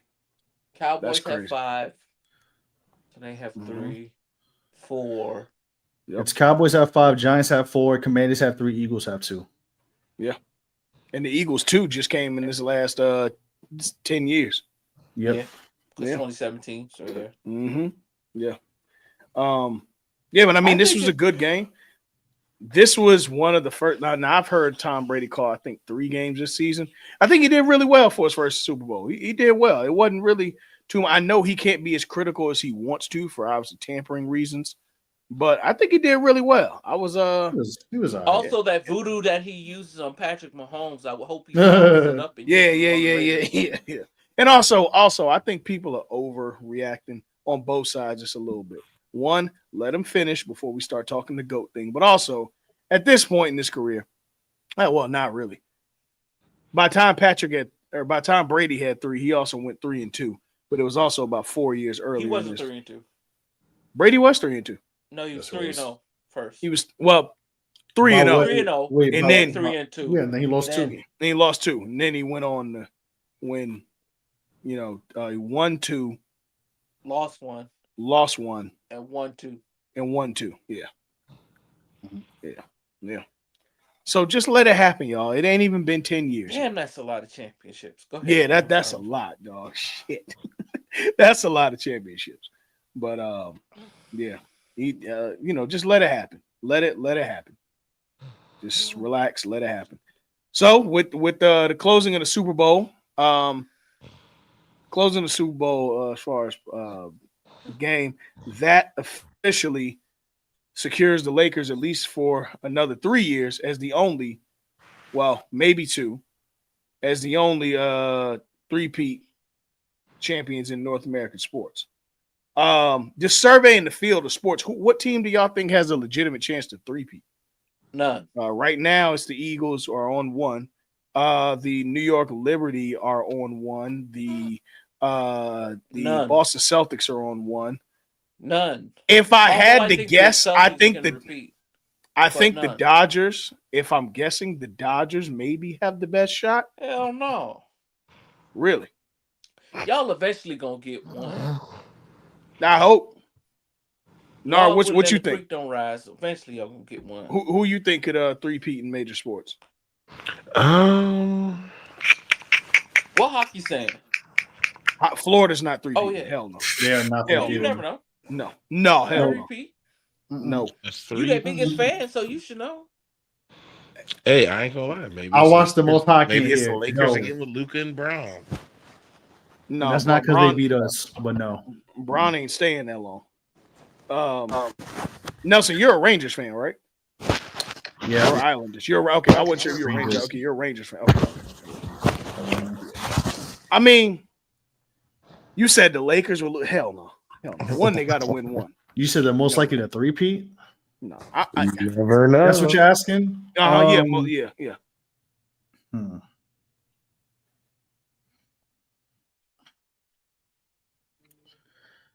On paper, it'd probably be the Dodgers. Yeah. I mean, as much as I don't want to say that, but Yeah. I'm being very partisan and apolitical right now. That's I the try one to that I think too. uh damn. I don't know if I want to say the Liberty yet. I'd have to wait after this year to see. Mm-hmm. But they do have a bright future. Yeah. They do have the pieces to do it. It's just the WNBA did get, a lot of things happened in the WNBA too to shake things up. A lot of pieces moved around. Yeah. But I still think they have the opportunity to do it given that they got over the hump the last year. But it's hard to win one, but it's even more difficult to win to go back to back and just to even make it there. So we'll see. On paper, it'll probably be the Dodgers, but I don't think any team's gonna 3P for a while, honestly. Yeah, I don't believe it either. I think because the level of dominance you have to have is some like Chiefs type of shit. Like it has to be that. Dodgers on paper for me too. If I had to say another, I don't know. I don't think Boston can. I don't think, but I think there's too many. And they're levels ahead. They're a level ahead of other teams. Like when we get into that, but I don't know. I don't feel think like so they're a Jason Tatum or Jalen Brown trick off from that happening. Same. I don't know. One of them's going to trick it off, and I don't know who it's going to be. But I don't know. I don't know. Shit, I really don't. If I'm including college sports too, who won the men's national championship in basketball last year? Shit. Was it UConn again? UConn went back to back. UConn won twice. Yeah, UConn won twice. And they smashed everybody too. Yeah, but they lost to everybody though too. Yeah, they lost Castle. They lost Cleveland. They lost everybody. Donovan Cleveland. They've had an interesting year this year too. I mean, they just lost to St. John's. St. John's, yeah. I don't think. I don't think St. John's having a good year too. Ohio State not three-peating. Hell no. No. I don't know. I next year. I don't know. I think that playoff made it even more difficult to 2 or 3-peat. I think we all can agree to one. It's probably the Dodgers on paper. Also, too, they had a home field advantage for that first one because playing up there in that cold, That's a Hey, real advantage that's the landscape the now. Midwest boys. That's the Because the same landscape thing now. happened to well, maybe not so not as maybe not so much at Notre Dame because they played Indiana and they that's the Yeah, same that's state. yeah, it's the same state. Yeah, So that don't count. Yeah. Halftime show. Halftime show. belt to ass. Yeah, yeah, yeah, yeah, yeah, yeah, yeah. Literal belt to ass. You know what? That's the first game outside of an HBCU game where somebody's got their ass beat during halftime as well. That's the first time I've ever seen that. Oh yeah. man, it was. Kendrick, and SZA, had the I can't halftime wait for the show. tour, man. I Yeah, can't wait for the tour. that tour gonna be And special. remember, Yeah, that tour the gonna be tickets special. shouldn't be that bad because it's gonna be stadium. Yeah, yeah. No, I mean you should be able to get something. There's definitely still tickets available. I've Yeah, because heard a lot of there's the stadium. pomp and circumstance, and I've heard a lot of the trying to force narratives with the halftime show. Look, you liked it, you like it. You didn't, you didn't. It is what it is. I think, yeah, man.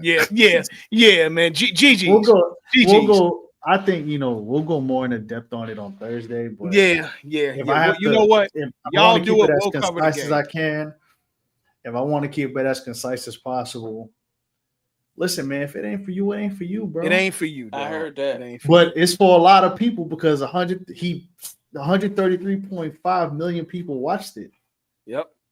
More than Michael Jackson. They watched this Super Bowl halftime is the most watched of all time. It's more than Michael Jackson. So yeah. All right. Well, maybe let's not do that because Michael Jackson. No, it is. There's more TV. Yeah, there's more TVs and stuff. Yeah, but hey, listen. People, for 13 minutes, listen, he gave you 13 minutes of he gave you 13 belt minutes to ass. although I did think there should have been a little bit of a scissor medley. I'd like to see Snooze in there. I was kind of hoping for that. I feel it. Hey, go to the tour. I would just say that's number one. Number two, I would just say I just found it funny. Like I said, we'll get more in depth with it Thursday, but I find it funny how a lot of you expected somebody who has deliberately and has preached this for all of his career of going against the grain and not doing what you want to do. Yep. And you thought in the Super Bowl he was going to be like, yeah, sure, let's do all the Kumbaya songs. Nah, I wanted belt to ass. Yeah, like belt to ass. He is the one guy who I will never expect to go for what everybody else does. He goes in his own lane. It was more GNX than I thought it was going to be. It was more. I did expect a little more hits from the past. I'm not gonna lie, but that's okay. It had a purpose. I'm not gonna lie. Peekaboo was John Cena. Oh wait, I was shocked. I was like, whoa, he's doing Peekaboo. I was like, I did not expect. Camera work on Peekaboo was impeccable. I said, I was like, I'm ready for this tour. Fuck that. Let's go. Yep. Because Nelson, I'll go tonight. Well, you know how every time you go to a concert now they got the screens on shit. Man, the visuals I can see for Peekaboo, bro, it's gonna be a problem. Those visuals were insane. It's gonna be a problem. And that's probably my favorite song on that album. Like that's like I'm like, yo, I was talking with somebody on Twitter, besides homie Cole, and I'm like, bro, this man damn near he pretty much did like in the 90s. That's like a street single. Like he did a street single at the Super Bowl. Like that's real. I gotta respect really good, bro. I did want to see All Right. That's the only song that I want. I can understand that. That is some I can understand some halftime shit too. But it's like he has the thing is he got a lot of hits that we would have wanted to see, but I got to tell you, for somebody who, what do they say, is boring and this, that, and the third, or whatever it is, y'all still complaining about a lot of hits not being played. But anywho, shout out to Kendrick, shout out to SZA, shout out to Serena Williams. There's this dancing dude from TikTok that my wife watches all this. I forgot their name. They're two brothers, but they were up there too. One of them is hearing impaired. Is that the one with that be with Beyonce or no? I think so. They're in the video. They're in the Not Like Us video. No, they're not like us. No, I know. They're brothers. They're twins. I'm talking about. No, it's not those twins. Okay. No, but they were up there on stage. It was hard. Samuel Jackson dancing like in a stockyard in the port of LA. Yes. Okay, Yeah, he had the Yes, turf. those He two, had the yes. turf group from. He had the turf dancers from Oakland too, which is cool. Which is dope. Samuel Jackson playing Uncle Sam. And look, let me tell you something. It's not deep because it ain't deep. It's direct, and I think that's part of the problem. But Samuel Jackson playing Uncle Sam, and this whole thing that everybody, oh, Drake, it wasn't really a Drake thing. Donald Trump being there and them thumbing their nose at him, but like, come on, G, yeah, that was bro. my That was thing. hard. That was hard. Everybody was upset at the Drake thing, and it's like there was a lot. Like the Drake It was thing was like more. I It was already know like more 4. stuff there, dog. Yeah, like Yeah. that shit was Way more than that. I enjoyed it. I was entertained. Yeah, I was too. Usually, Man. It was come tough. on, man. Y'all telling me y'all wanted to go see fucking U2? Listen, Yeah. if you wanted to go take a piss during the Super Bowl, you had about 60 minutes. Actually, no, you had about 48 minutes to do that during the game because the game was over. The game was over. Yeah, it was game done. was over. You could have went to the bathroom, got your little, you know what I mean, your little smoke break, your drink break, whatever. Man. But again, all that during the game. Like you said, Nelson, y'all are gonna definitely go more into the halftime show and show your work each and every Thursday live on YouTube.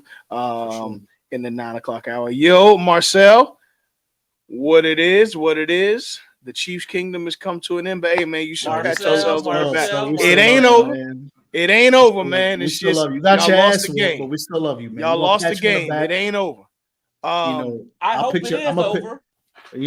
Listen, you got your ass whooped. We're gonna pick you up. I'm gonna put your fitted back on your head. You know what I mean? And pat you on the back. Keep it knocked off. Keep it knocked off. See you next year, man. It'd be like that sometimes, bro. Yeah, I love AFC West. I'm sad. Ain't nothing but hate. I love AFC, except for the Chargers, because nobody gives a fuck about the Chargers. The AFC West, that triple threat match between the Chargers need to go back to San Diego. Cool uniforms. Yeah, exactly. Best uniforms of all time. They gotta go back to San Diego. They up there. But yeah, the Chargers, the Raiders, Chiefs, and Broncos triple threat match every year in football. Hey man, look, it's hilarious. But yeah, man. I didn't really have too much else, man. The Super Bowl was what it was. There's not really much to say on the Chiefs side outside of we know Andy Reid will be back. I believe Travis Kelce's coming back. Chris Jones, however, I'm not so sure about Chris Jones. But I do think if I'm the Chiefs, you all need to focus on building an offensive line, securing a great running back core, and rebuild that wide receiver room because it's pretty stinky. The defense is still defense. I don't think y'all necessarily have a bad defense. Your defense actually played pretty well all year. You lost. You got your ass from belt to ass. Belt to ass. That O-line is key. You got to get that O-line right. O-line first is going to open up opportunities for everyone else. So we'll see. Obviously, Rashee Rice will be back next year. The trenches, man. Man, trenches. Building trenches up. But yeah, that's what we have for the Super Bowl, y'all. Shit. That's what it is, man. That is what it is. And with that, do a little bit of NBA. Ain't no little bit. It's All-Star Weekend, brother. It's All-Star Weekend. And that is exactly why Nelson is here. It is All-Star Weekend. We Did here. the Knicks just get clapped? Not why we gotta do that. I'm sorry. I'm sorry. Bro, you know what? Anywho, before we kick the cat out the bodega, you don't want listen, bro. I'm trying to be objective. I'm trying to be cool here, and I don't start things, but I finish them. Okay, listen. We might have to in 2 weeks. I'm gonna have to click the accept cookies button to find where your team is understanding. Okay, so be cool. I'm trying to be cool.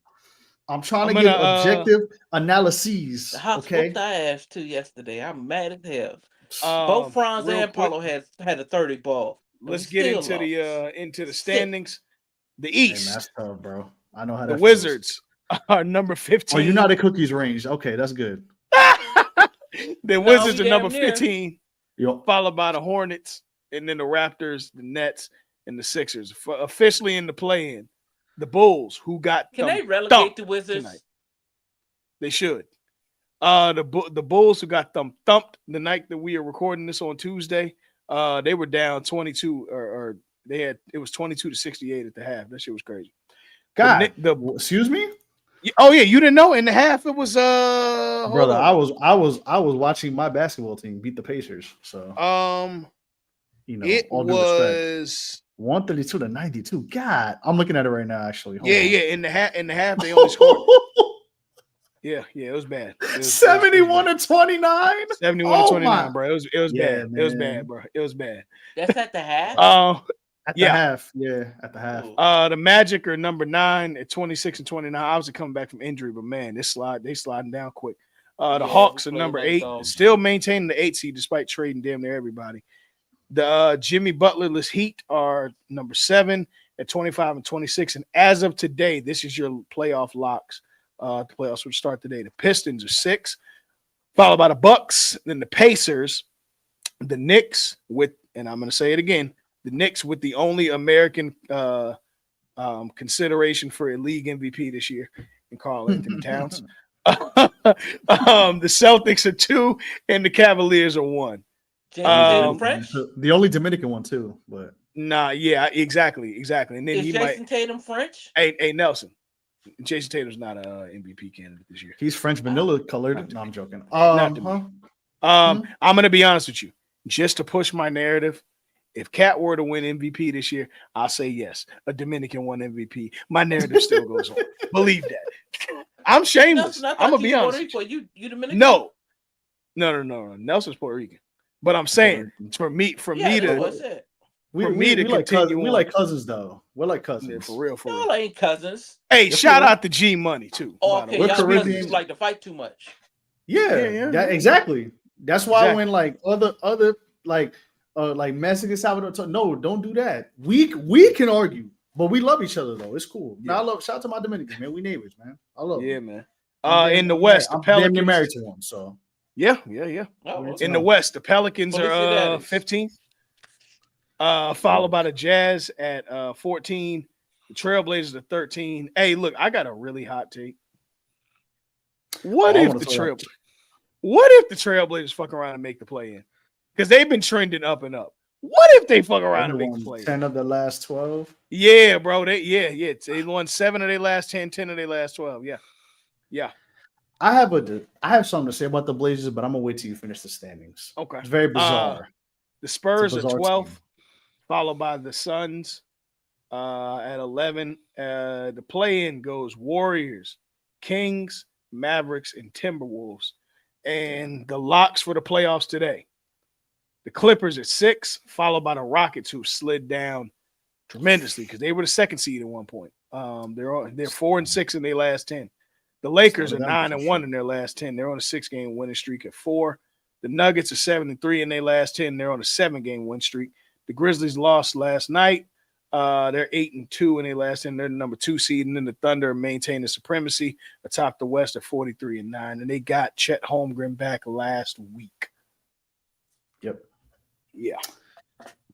So the Rockets losing streak started with the Knicks loss. I remember that. I didn't even know they lost 6 in a row. I thought they won. I think it was against Atlanta. I thought they won against Atlanta. I was like, and they were up, and I'm like, wait, they lost, but yeah. I'm gonna start with the Trailblazers. Yeah, let's go to the Blazers. Now, so tell me how you feel, because I've been watching the Blazers play this year. The Blazers have the most bizarre. I don't know what the fuck the Blazers want to do. Sorry, I don't know what in the world the Blazers are trying to do. Because it's like, okay, you have, I think I saw something where they have Shaedon Sharpe, Scoot Henderson, and Donovan Clingan. Mm-hmm. Those 3 players on the same, with those 3 in the same lineup, they have had a grand total of 145 minutes on the court together in a 55-game season. Yep. Now, I think if you're a rebuilding team or you're developing, you should play those 3 together more often. So obviously you can have some type of continuity. Anthony Simons is like a rebuild super senior. You have to do something with him. Either you trade him or you keep him. I always feel like every year it's like they don't know what they want to do. He's playing decent now, so maybe you could have traded high and got some more capital for next year, which is seems to be a better draft. Or just to have it in the future in case you want to make a trade. Then you have Jeremy Grant, who is also a rebuild super senior. His contract looked crazy 2 years ago, but with now how the contracts are now, it doesn't look that bad. It's like a Julius Right. Randle contract. He's like in the Yep. Julius Randle contract range now, where it's like he could be a very good 2, Yep. or he could be a very good 3, highly decent 2, and his contract is pretty much Julius Randle range, where it's like a tier 2, like they ain't your number 1 option unless your team is not good or not that good, but Yep. you can have him. He should just not be your number 1 option. And You know then, what's crazy? You say that, Nelson? Mm-hmm. 2 years ago, Yeah. I think it was when he signed that deal. We were talking, and you said that he was a low grade Julius Randle. And I don't understand how he got that money. But remember, that was right before the CBA. The CBA fixed everything. Because now it makes sense. And it's like, okay, cool. We're good with this. We straight. You said this literally 2 years ago. I remember specifically talking about Jeremy Grant because it was like, yo, you can go get him if you can't get Jew. And Muggs was like, hey, man, Julius still 25-12. I'm taking Julius over him every day. But now it's not so bad. So, it came to fruition. And see, but your number NBA, one, it's not a your bad number contract. one. Yeah. Then my last point is, they're a confusing team because then at the same time you have Time Lord, who I am shocked is still on that team. Yeah, I thought he and Brogdon were going to be gone within 90 days of each other. Yeah, I don't. And Malcolm Brogdon got shipped off immediately. For some reason, Robert Williams did not get traded yet, and I don't know what they're holding out on him for. No, and it's not that he's bad, but it's like you could have traded him and got something back. You might have. He's a very valuable piece. I'm surprised the Lakers ain't tried to trade for him. Right. I am too. You didn't give him up. Then DeAndre Ayton is now. DeAndre Ayton is not the point that he's a rebuilding part anymore. Now he's a veteran. So you have DeAndre Ayton, and then you have who is the third guy, and I'm forgetting his damn name. I think it's Jeremy Grant, actually. It's DeAndre Ayton, Robert Williams, Jeremy Grant. Then you got Anthony Simons, who's like a rebuild super senior. And then you got the 3 young guys who you should be playing more, which is like Shaden Sharp, Scoot Henderson, and Donovan Clingan. Then you got like Tamani Kamara, who's a decent wing. I think Scoot is kind of he ain't it, bro. Yeah, they don't. It's like they don't. They have to. They're gonna have to get to a point where they have to make a move or use something for somebody, and like. I just hope got bad luck, dog. It's their GM didn't want to do anything too, and I just think that if they, how do I explain it? I just hope that them winning 10 out of 12 does not fool them into thinking, oh, we're gonna make the playoffs. Yeah, like just take it for what it is. You're on and a then good when streak. it comes to the draft, you get somebody. They have a couple picks. They could do something with them. And take it from there. But they're just in a weird spot where like they have to give up. They're gonna have to give up Ayton Williams, Jeremy Grant, or Anthony Simons. They're gonna have to give up at least 2 of those people to if you really want to have some type of continuity. Yeah. Which they should have done. I'm just shocked out of all those people. Robert Williams, Ayton, because Ayton has been very inconsistent with them since he's gotten there. But I think Robert Williams, Anthony Simons, and Jeremy Grant, I'm shocked they're still in Blazers uniforms. But Jeremy Grant and Robert Williams, those are the main 2. But I think they're a team that you should look for a lot of movement in the offseason between all their valuable players. Because it's going to be teams this year. What's going to happen is you're going to have teams this year that are going to be exposed in the playoffs and need depth. They're going to need depth in the front court, and that's a team that you could pluck from and just keep plucking in return back to them as well. So I definitely think that they have what it takes to help out other teams and help themselves build at the same time. I don't think that their record this year, I'm just strictly talking coaching. We know obviously the shit that Billups went through, but I think Billups did a really good job corralling this team as a coach to get all the juice he could out of the roster that he has and the GM that he's had to deal with and making moves. I think this is the pinnacle of it. At best, they win 38-40 games. At best. They're not at best. They knock on the door and play spoiler, but exactly. they'll go 10-12. This is the team that I could see winning 10-12, and then after the All-Star break, losing 10-12, and then it's kind of just back to where they were. So, but I think in the offseason, they try to draft and then try to see what they could get out of those four guys that I mentioned. Yep, and that's the right way to do it. It's a process, especially when you traded somebody like Dame Lillard. Once you trade Damian Lillard and CJ McCollum, it gives you damn near 6 years of grace of, hey, they got to figure it out because they just lost out on the top 75 player. So it is what it is. It is what it is. The Warriors. Hey man. Jimmy's there. Dudes play hard. Salute. That's all I got for you. That's about where I'm at with it. They signed him to 120. Well, actually, you know what? It's 60 cool. million? It's $60 million a year. I mean, in a league where guys are going to be getting almost 80 for an extension, it's 2 years, $60 million, and you're getting the last bit of all-star juice out of him. For Earl. Oh, I know. I would have tried to get 45. Let me ask you. I would have tried to get 45. 45, 30. Yeah, look. Well, I do gotta account. I gotta account for this. You do gotta account for. Okay, when you pay somebody that much in, say, Golden State, you do gotta account for the money you were going to get in Miami for the taxes. So I gotta look at it as a curve. In Florida, 30, 35. You're looking but at in California, you do got to Yeah. account for that because the income is still the income. So you got to look at it that way. Fair. That's fair. But he is a $30 million player. I'm with you. It's just, you're going to get paid more in California because you're going to lose more. So that's really all about. So I hope that Jimmy don't think that he's a $60 million player anymore because you're not. No, he's just. This is just. You're in California. He's just a cold brew Corey Brewer, but I have a question for you, Nelson. Hey dog, relax with the Corey Brewer. Although I like Corey Brewer, but still, he was all right. Them 50 points. What did Timberwolves? I have a question for both Nelson and Zendel. Mm-hmm. What is going on in Sacramento? What are they accomplishing or trying to accomplish? It's a poorly run organization. Yeah. How do I describe because this? they should have got Stephon Castle with trading De'Aaron Fox. Yeah. Am I wrong, Nelson? I would have stopped you if you were lying. And that would have been my first. Hey, I want Stephon Castle, or I'm banging this phone on you. Exactly. Oh, who was the GM? RC Buford? Yeah, I'm banging the phone on RC Buford.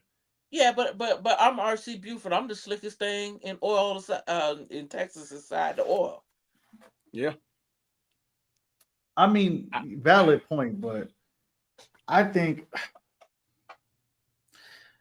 the funny thing about that Sacramento trade is I'm like, okay, Zach LaVine, DeMar DeRozan, and a European big.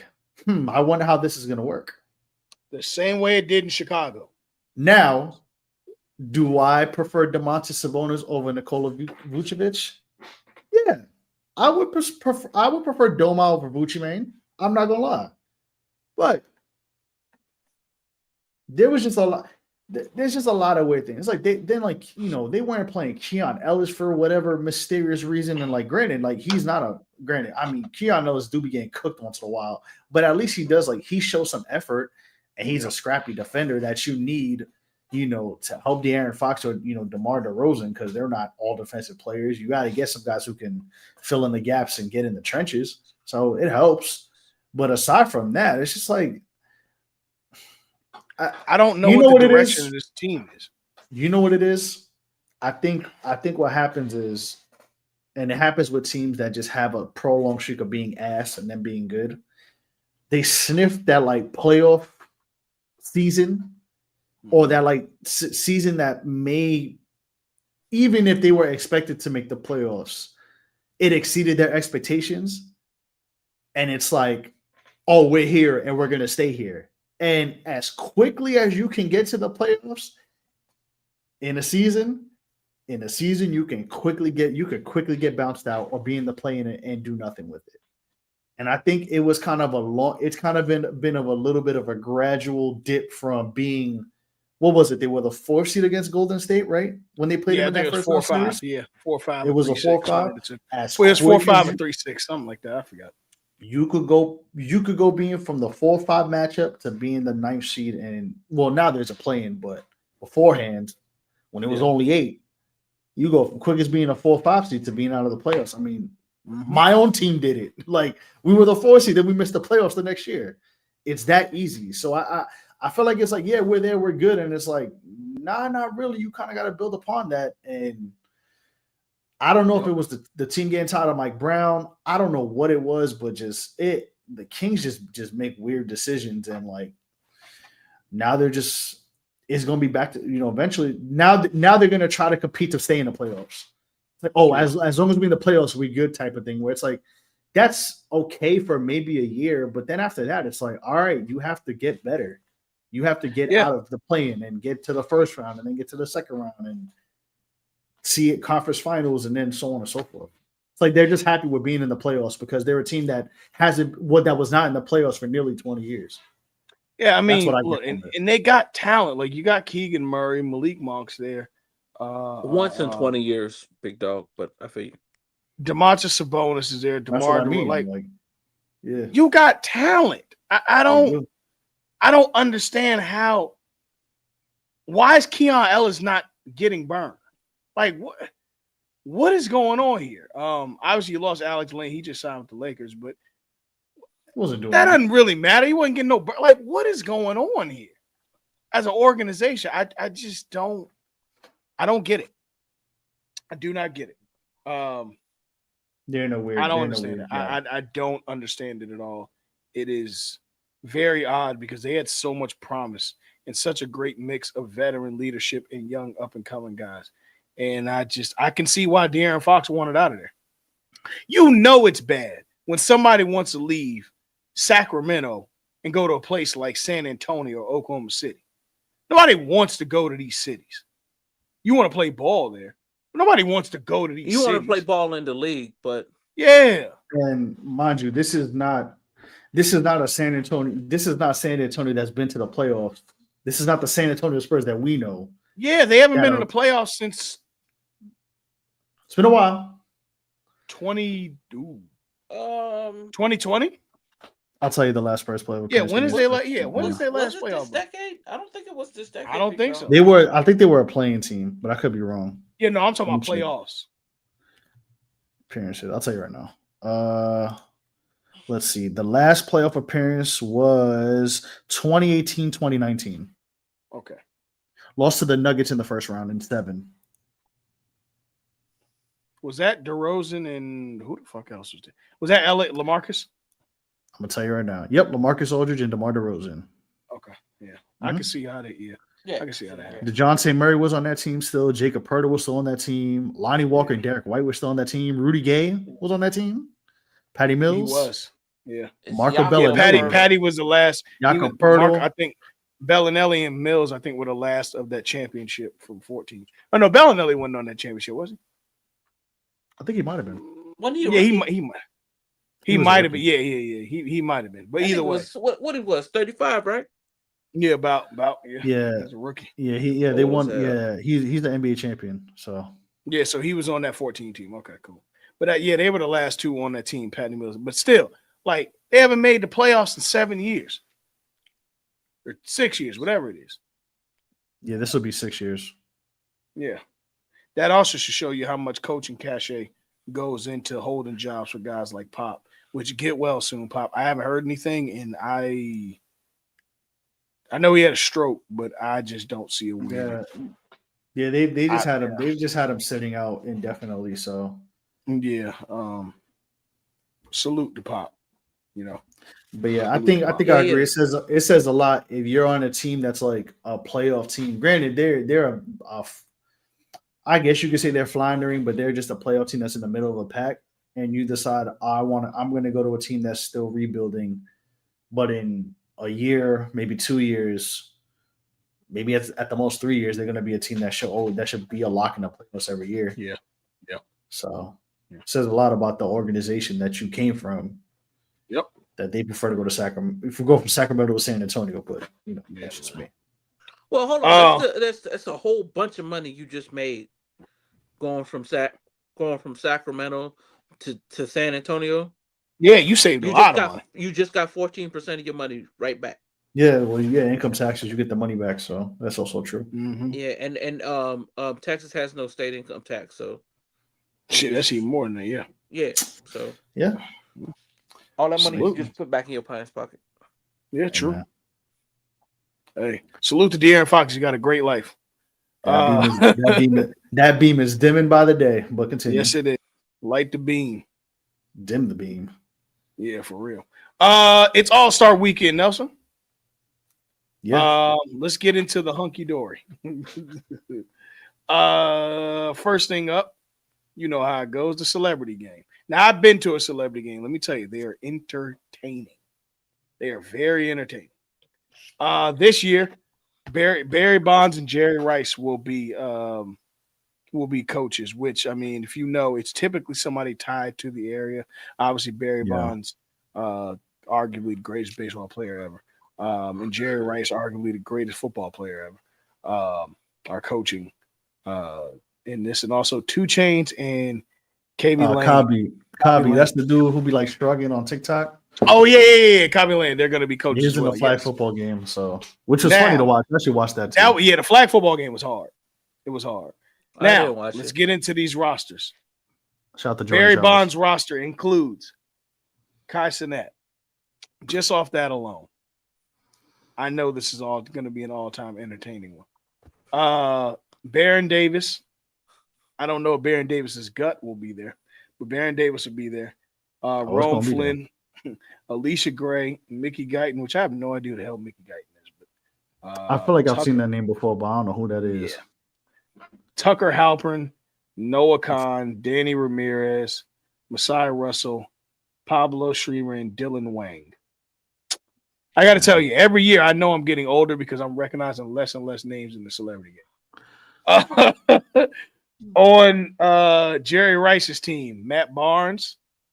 And I just got intel that Matt Barnes' wife is also going to allow the roster that she posted play as well. Wow. That's crazy. Okay. Bailey. Bailey and that ass. That'll sure ruffle some feathers. Yes, it will. That is the sponsorship. Nelson Ruffle. Aha. Shout to Bailey. Did Bailey ever hoop? Where did Bailey get in this game? But okay. I don't know, but Bailey and that ass is going to be in there. Chris Brickley will be going to be there. Hopefully. AP Dillon Drewski, Walker Hayes, Shelby McLean, Terrell Owens, Shabuzi, Oliver Stark, and Kayla Thornton. Now, Terrell Owens. Here's my thing with T.O. T.O., you've been playing the celebrity game since 1998, bro. They got to put you in the Basketball Hall of Fame eventually. like for real. T.O. might be the first person to go in the Basketball Hall of Fame as a celebrity. Terrell Owens been playing in celebrity games since the Jordan 14 was out. That's crazy. Since the PS2 was out. And we 36? Yeah, bro. Damn. Yeah, man. I don't know who's going to win this, but I can tell you it's going to be at the Oakland Arena, so probably at Oakland University. Good for them putting some kind of I'm glad that they're putting something in there. Mm-hmm. Yeah. Alicia, because it's like Oakland has just been stripped of everything sports wise. Like, it's because of white folks, man. But I'm happy for Kayla Thorne, though. You know, we're gonna miss on the Liberty. Thank you for your service. Mm-hmm. We're gonna miss you, but you know, it should be good. Yeah, man. And then the NBA Rising Stars game. This game has implications. So it does. This game, the winning team will play in the tournament for this year's NBA All-Star game. It's very interesting. I still don't know if I agree with it, but hey, what are you gonna do, right? Let's share and let me see here. Okay. Team M. It's gonna be Amin Thompson, Asor Thompson. I don't know if both of them are playing. But Amen should you know, be. I digress. Yeah. Sorry, I'm not sure. He all right though. Bilal, No, You don't get Sar's enough good. He just Bilal can't. Koulibaly. Yeah, no. It's just I don't know if he's healthy because one of them got hurt. It was Amin or Asar got hurt. No, he was just. I just. Asar got hurt, but Asar's playing again. Asar got hurt. Oh, Okay, so okay, He was hurt. Yeah, No, that's he was what hurt. I He was hurt for a little bit. Against He was hurt for a Philly. little bit. Yeah. No, Asar's playing. Yeah. He was hurt for a Okay. little while though. He got back maybe within the last month. He's been back. He's been back for a little bit now. But he missed. because I He saw missed him against extended Philly. time. Yeah. Scoot Yeah, he Henderson, bum Bilal ass Philly. Koulibaly, Eves Koulibaly. Missy, Koulibaly. Tamani Kamara, and Bub Carrington. Bub Carrington. Yeah. And the coach is And Mitch Wes Richmond. Mitchell. Hey. That's top 10 shooting guard all time, Mitch Richmond. Do your Googles. Do your Mitch Richmond. Googles. All right. And the team T. Jaime Jaquez Jr., Grady Dick, Oh, man. Anthony Black, Zachary Rashari, Alex Sarr, Tristan Da Silva, and Brandon Podziemski. Pajemski. Is this the DEI team? I'm joking. Yes. Tim Hardaway Sr. is coaching, and that means that there are no, never mind. Anyways, Team C. This is out of the G League. Saw Jeremy McCain on this team. This is out of the G League. Now, I don't know why Dalton Connect is on this team. Or is it what the hell? Oh man. What? Wait. They said G League. This ain't no G Leaguers. I think the G League team is down there, yeah.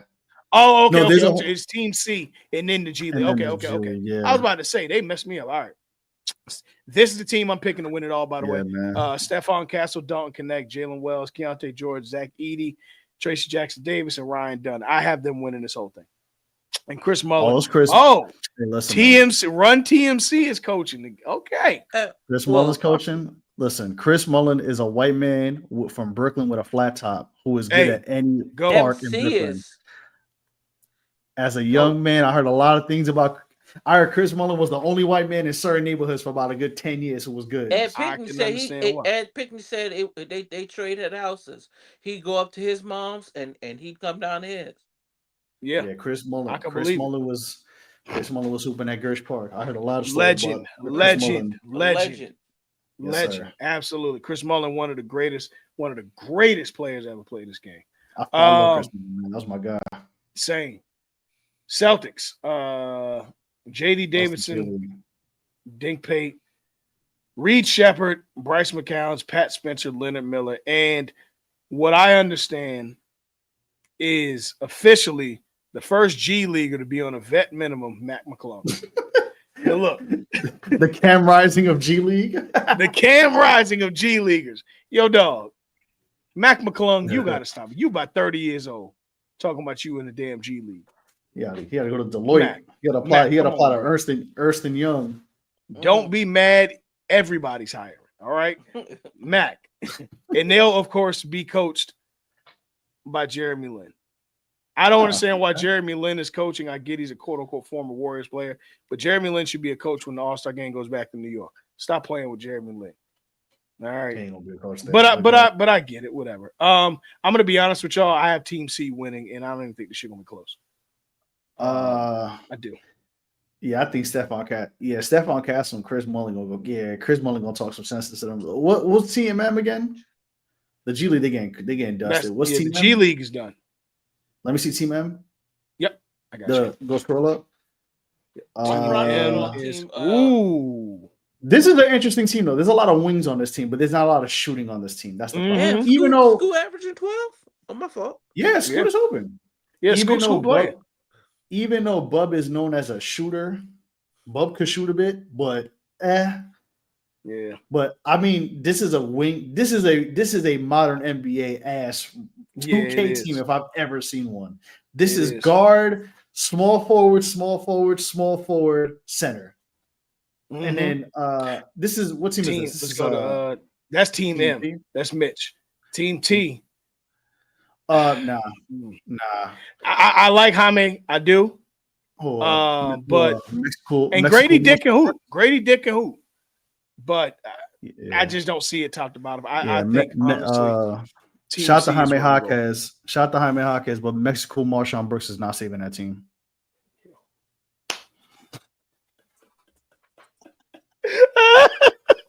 Okay, I'm going Team C. He plays for the Heat. I have to get my jokes up. I'm sorry. I respect it. I got Team C winning this though. Yeah, I do as well. And they got ED. Yeah. I do. And this is fives, right? This isn't threes and none. No, this is fives. They play fives. So when me and Mike went, we went. What year did we go to All Star? Oh, 20. I went to the 2015 one. 22 or 23, something like that. Yeah, whatever year was in Cleveland. Whatever year was in Cleveland, I don't remember. Yeah, we went, and it was it was entertaining. I'll give you that. Next up, the HBCU Classic, Morehouse and Tuskegee are playing in that. That's going to be that's Saturday. That's like Saturday afternoon, right? Well, yes, usually. I think it's at like it's 12 o'clock, 1 o'clock, something like that. Yeah, they play early. Which over there. Yeah, over there it may be. It actually may get pushed to like 2 o'clock, so it's probably going to be 11 o'clock over there. Because I know when we went, I think we got there about 11, maybe 12. It was right after practice. So usually how they have it, it's in the same arena that practice is in. So they do practice first, and then they clear the court so they can do the game. Yep. Yeah, that makes sense. All right, All-Star Saturday night, the Kia Skills Challenge. Team Cavs, Team Rooks, Team Spurs, Team Warriors. Okay. See the Cavs or Spurs. I got Cavs or Spurs winning this. Chris Paul obviously has done these time and time again. And salute, you know what? Chris Paul, Draymond Green, I got to give them credit. Because what I don't like that has happened to All-Star Saturday night is that stars and legends have decided they're not going to participate. I fuck with this. I fuck with this. Two guys who are certified Hall of Famers doing All-Star Saturday night. You got to get some eyes on them, and I really, really do fuck with this. No, for sure. I love. You said there are two guys who are Hall of Famers, certified Hall of Famers, and certified. Yeah. I'm looking for him. I see one. Draymond's in the Hall of Fame. Draymond's the first ballot Hall of Fame. Draymond will get in. Yeah. Now, I know I feel how I do like about an episode Draymond. of Oz if he's in the Hall of Fame. That's crazy. There's 4 different ways that joke could go, and all 4 ways are crazy. Yeah.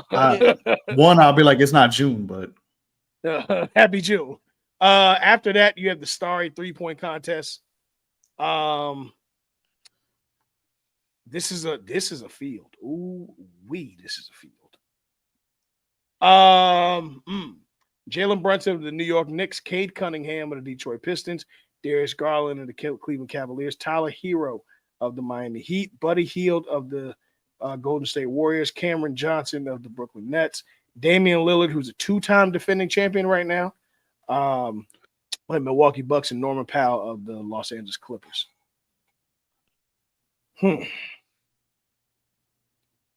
And just like in the NFL, the three-peat is not happening. I'm going Jalen Brunson. I am picking Jalen. Yep, I am. I just want to start by saying this first of all. This is the new America when there are no white men in the 3-point contest. No, well, Tyler is whitish, whitish. Yeah, all right. He's the first notable white man in a long time. Yeah. Good point. They're dominating the film. I just have to say, I'm gonna get the Joseph before I get to real analysis. Jalen Brunson, Buddy's going for it. Who photoshopped this headband on his big ass head, bro? I don't know because I've never seen Jalen Because Brunson here's with the a thing. headband like that. It's been talked about amongst like MSG and like the Knicks like circle. They're like, yo, when did he take this picture with this damn headband on? Because he does not wear a headband. No, I never seen that. It looks Yeah, he does. photoshopped. No, he does. No, Okay. No, He like wears in like the he- media thing, he wore a headband. The media day, he wore a headband. yeah, but You don't remember maybe he that? took a picture with it. I think he did it like once and that was it. But like Mm. the only headbands he wears like the skinny joints, like that. Like Yeah, you the wear to, small like, shit. keep And your this hair shit behind. used to be blue. I That's don't not never even a see him headband. wearing. That's a hairband. Yeah, He wears the maybe- hairband, but he don't wear the Yeah, he don't wear that's a the he don't wear hairband. the Yamin. but it's No, usually but blue. the Yamin he wore it during media day because I remember him wearing it doing the Villanova Knicks and the cat thing during the media Okay. day. Yeah, All right, but maybe you seen it. I don't know. I never seen it, but I hey, don't know.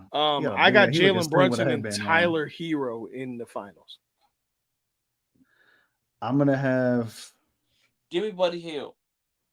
I'll take Buddy Hield and fuck it. I'll go Jalen Brunson. Cause either Buddy Hield or Cam.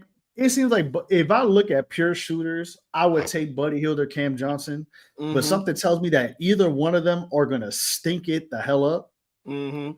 And I'm going to I'm going to assume it's Cam Johnson here because Buddy Hield can shoot the hell out of them. They both can, but Buddy Hield is much more of a streaky, he fits more of a 3-point contest to me, but we'll see. Yeah. It should be good though. Should be. Yep, I think so. And then All-Star Saturday night is going to end, of course, with the dunk contest. And that's all I got in the dunk contest. The stunt contest. The stunt contest. I'm going to be honest with y'all. I don't care. It's the podcast. Bro. We need to make the slam dunk contest. Well, you know what, Nelson? May as well do a little bit of promotion. Shout out to the union. We have on schedule on Saturday night. We will be watching classic dunk contests and 3-point shootouts instead of this bullshit that they're giving us for All-Star Saturday. So we will have that on in the Discord. Click the link in our bio to join the Discord. You too can be a part of watching some classic history because it ain't happening this week. I'll probably, if I had to pick, though, I'll probably say Stephon Castle. Yeah, but probably. That's not against Stephon Castle. I think he's a great young player, but yeah, I don't care much. I just don't care, bro. I'm gonna be real. I just don't care. All right, let's go through the rosters for the NBA All-Star game. We've had a little bit of replacements. Mm-hmm. Let's go with first. There will be 3 teams. The All-Star game is in tournament style. The winner, of course, like we said earlier, the team that wins the Rising Stars Challenge will be competing in a tournament very similar to the Rising Stars Challenge for the NBA All-Star game. So, our matchup will be Team Shaq, which is Shaq's OG. Shaq has LeBron James, Stephen Curry, Anthony Davis, who was injured, Jason Tatum, Kevin Durant, Damian Lillard, and James Harden, and Jaylen Brown. Now, Anthony Davis will be replaced in the All-Star game with Kyrie Irving. Congratulations to Kyrie Irving. Shout out to Kyrie. Yeah. Kenny's young stars includes Anthony Edwards, Jalen Brunson, Jaren Jackson Jr., Jalen Williams, Darius Garland, Evan Mobley, Cade Cunningham, and Tyler Hero. Chuck's global stars includes Nikola Jokic, Shai Gilgeous-Alexander, Victor Wembanyama, Pascal Siakam, shout out to E40, Alperen Sengun, Karl Anthony Towns, Donovan Mitchell, and now Trae Young. Trae Young is replacing Giannis Antetokounmpo on Team Chuck, and Kyrie is replacing AD on Team Shaq. And Candace Parker will be coaching the winning team from the Castro Rising Stars. It's going to be a 14 mini tournament, which is going out. The new All-Star format is as follows. It's going to be a mini tournament with 4 teams in 3 games. 2 teams will meet up in 1 semifinal. Then the remaining 2 teams will meet in the other semifinal. The winning teams from game 1 and game 2 will advance to face each other in the championship game. For each game, the winner will be the first team to reach or surpass 40 points. Each team will have 8 players to be named by TNT analysts. Yes, we already went through that. I'll be honest with y'all, I hate this shit. And I haven't even seen it. I hate this shit. I hate it. I hate it. I hate it. I'm being the old man on the porch. I fucking hate it. I hate everything about it. This new All-Star game. Like, bro, stop. Enough. Get it back to East versus West. And let's get this shit over with. Get it over with. Y'all gotta stop complaining about the damn. I love All-Star Week. I do, but it's nasty now, bro. Listen, the dunk contest doesn't need to be at the end anymore. The 3-point shooting contest should be at the end. The dunk contest should probably be in the middle or in the beginning. I agree. I would agree. I just have some quick breaking news. Kevin Durant is now the 8th player to reach 30,000 career points. Salute to Kevin Durant. 30K KD. Didn't he already do that? No, he needed 26 points as of going into today. Yeah, and the Suns were getting smoked, and they've now cut the lead to it's 8 going into the fourth quarter. They're playing Memphis. Now to get to the tournament style, I get it, but just like that team dunk contest, I think this is going to be a 1-year thing, and they're just going to go back to what it was. I hope so. I hope for Jalen Brunson's sake, that his team. Well, to start, first of all, I appreciate that they tried to hide the conspiracy and make it obvious what the teams were and who they were. It's the global versus the young guys versus the legends. Mm-hmm. And they tried to make it, oh yeah, we're just doing this draft and they're picking the teams. I do like the teams put together. I'm not mad. Here's the thing. I get what they were doing, but they tried to slide it as if, oh yeah, they made these picks. I'm like, bro, you just WWE it up. Come on. Yeah. Oh no, this is preordained. Come on. Just sports entertain it. And this was preordained. But for Jalen Brunson's sake, I hope that his team goes against the Rising Stars team and he go and Candace Parker has to watch him drop 30 on them, so that she can stop talking about him for good. Because Becky Hammond looked crazy doing it. And I just need to see Candace Parker look crazy. Listen, none against Candace Parker's game. There's nothing against that. Off of that. I'm just saying this is the second. I just want to see for the second time in a year, a West Coast person talk shit about a New York team and a New York player, and they have to live with their words and sit on that and process that. So that's all I care about. In regards to the rest of it, if it's on and y'all are, it's on the VC. If I'm not busy Sunday, like I'll tap in and watch it. But I'm happy for Jalen Brunson and Cat. To be honest, that's really in regards to players that got nominated, I'm more happy about. Because given Cat and Brunson are going to be the first. Well, they were all-star starters. Granted, they're getting broken up into teams, but it's the first time in I think it's 50 years since Earl the Pearl and Clyde that the Knicks have a starting have 2 all-star starters in the NBA, which is cool. And the all-star I would get used to it at least for the next 3 years, unless Cat falls off a cliff.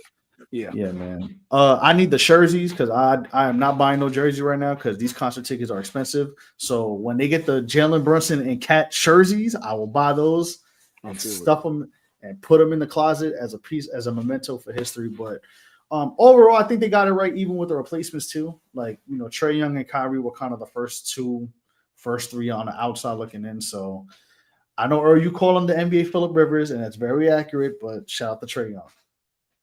Yeah, I'm happy he made it. I thought he should have been voted in along with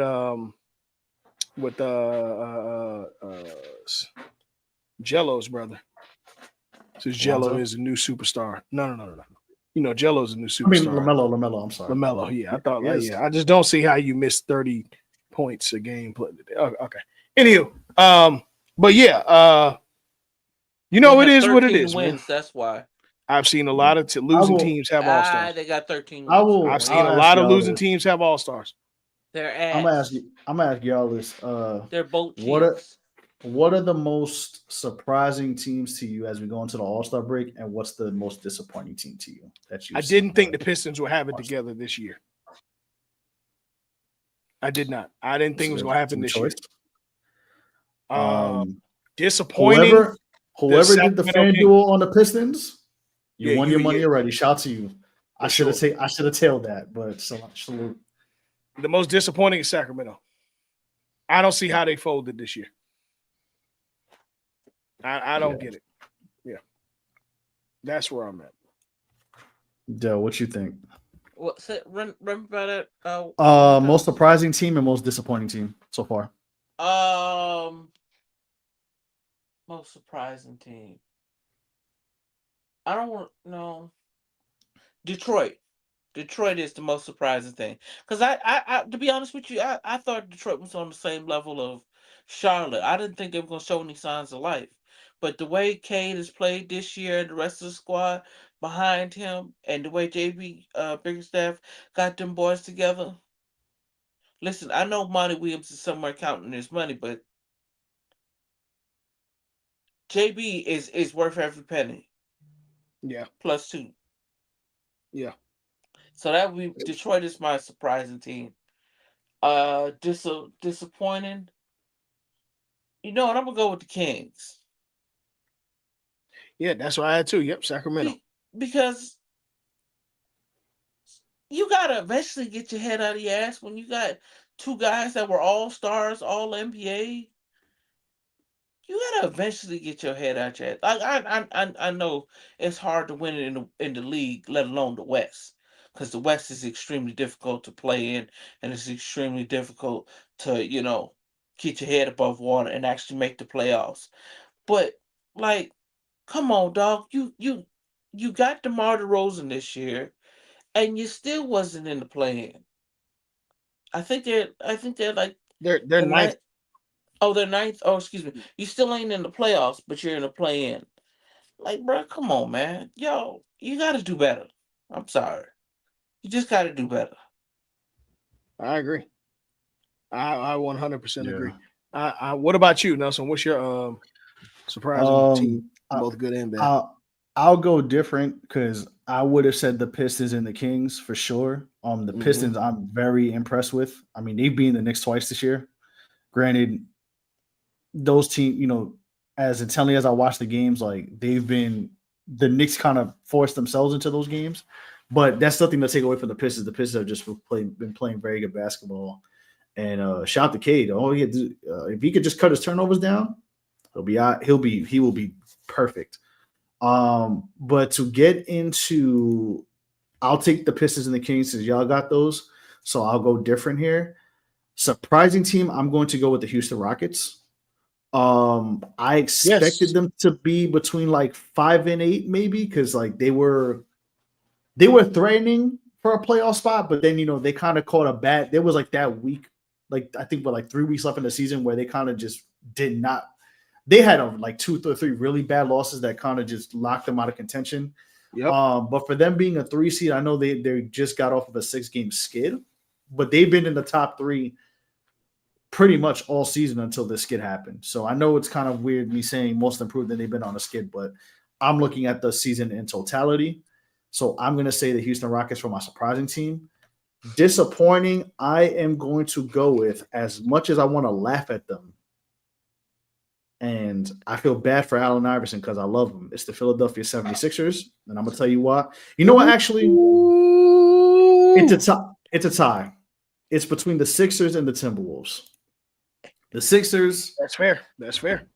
I mean, that is fair. There was a lot going on, and they paid Paul George $200 million. He has literally been just very unserious. He's putting out more podcast episodes than 3-pointers up, which is crazy. Podcast. They've had unfortunate injuries. Joel Embiid doing Joel Embiid bullshit and showing why he should just maybe, I don't know, go into commentating or something. I don't know. I like Tyrese Maxey a lot, but aside from that, injuries are injuries. It's unfortunate that the injury bug has been the Sixers. It's been the Magic. it's been a lot of teams, but the Sixers and the Magic are the two main teams that have been getting killed with injuries. Kind of with the Hawks too, because with Jalen Johnson getting hurt, kind of put a damper on their season too. But of course, that always happens when they beat the Knicks. They get hot. Everybody loves them, and then the week after I don't know what it is about the Knicks. They beat the Knicks, and then a week later, it's like they're back to where they need to be. They get their publicity. Yep. But the Hawks getting Jalen Johnson getting hurt really messed up the Hawks. So, but I'm going to say the Sixers are disappointing despite the injuries. I did not expect them to be 11 and fucking 30, which is they're 20-32 now. I would expect them to kind of get back to at least 500. But I'm going to go with the Timberwolves. And the reason why is because I was giving the Timberwolves the same grace I gave the Knicks, where you made a major trade, and a lot of people tend a career-changing, franchise-changing trade, whichever way you want to go about it. And a lot of people, unfortunately, watch basketball with narratives and think it's 2K, where when you make a trade, teams need at least 20 to 30 games to get accustomed, especially depending on the stature of the trade and how important that player is in the trade. Even with a benched players take maybe 10 to 15 to really get together. And, I always say 20 to 25. That's always the sweet range. Yeah. So what I thought the Knicks kind of got it together after the 11 and, they were 11-8 in their first 19 games where they lost a bunch of weird games because, they were just getting used to playing, Karl Anthony Towns and Mikal Bridges playing alongside Brunson and even Anunoby, because Anunoby played his games, but then he got hurt after the trade deadline. So that's 3 starters that you have to get used to. Whereas the Timberwolves, it's like they got Julius Randle, you got Dante DiVincenzo, who are both, I know people have their feelings about Julius Randle, but Julius Randle did help bring the Knicks back to, this, I guess, relevancy and continue. For sure. Playoff teams. Yeah. And Dante DiVincenzo, who was a great 3-point shooter, who I wish they didn't trade, but I understood they had to do what they had to do to get Cat to the Knicks. Dante hasn't had much of a good season, but then he got hurt as they were getting on a run. Julius Randle, it's been very inconsistent. And man, Anthony Edwards is getting used to, not having Cat alongside him. Isn't that his nickname? Who? Julius Randle, inconsistent. Yes. That's funny. I mean, especially when the playoffs as a Laker fan, yes. I mean, y'all do have Gabagool Julius Randle with. No, I'm kidding. I'm joking. You're right. Nah, but I just think they're a little disappointing. Now, do I expect them to be top 3 seed? No. And with the trade and being in the conference finals, I expected them to take a dip. I didn't expect them to be a playing team dip. I would have thought they were maybe like between 4 and 6. But they've been disappointing so far to watch. Maybe they'll get it together after the All-Star break. But I've watched the Timberwolves games on League Pass. Like I said, I actually watch basketball. I don't, do the 2K stuff. But they've been. I would say the Timberwolves. I would say the Timberwolves more than the Sixers because the Sixers had been getting injured. So I would say with the Timberwolves, aside from the Dante injury, I think Jaden McDaniels got hurt for a little bit. That team has just been a mess. But I would say the Rockets and the Timberwolves, aside from the Pistons and the Kings, which would be the 2, more clear-cut choices for that. So yeah. Yep, I agree. Yeah, well, listen, man, like we said, y'all tap in with us this weekend. It's All-Star weekend, so we're going to have the voice chat open damn near 72 hours. Literally. Y'all be safe. Those that are going to All-Star, be safe. Be sound, your sound judgment. Be safe out there. Spend your money and your time wisely. Nelson, we will see you on Thursday. We'll show your work. Yes. Also, Luchador Mount Rushmore. Hopefully, we start getting more streaming in 2025. Yes. Yeah. As things work. Yeah. As you see, the setup's a little different. I'm getting everything back together. So, shout out to y'all. Y'all had me looking like the Scare Straight promo when that Luka and AD trade happened, where I had to download OBS with no assets and press record. That's just crazy. With no mic, no nothing, but we made it work. But yeah, made it work. More, I'll do some streaming more down the line. I'm just kind of like I said, getting, I got a new computer, so I'm getting used to getting that all set up. But y'all see some more streaming. Yeah, man, for sure. But we'll catch y'all next week. Again, shout out to our brothers at the Union. Shout out to Big Carters and Catering. Show your work. All the family, bro. Shoot, man. Y'all know what it is. And until next week, we out. Peace. Peace.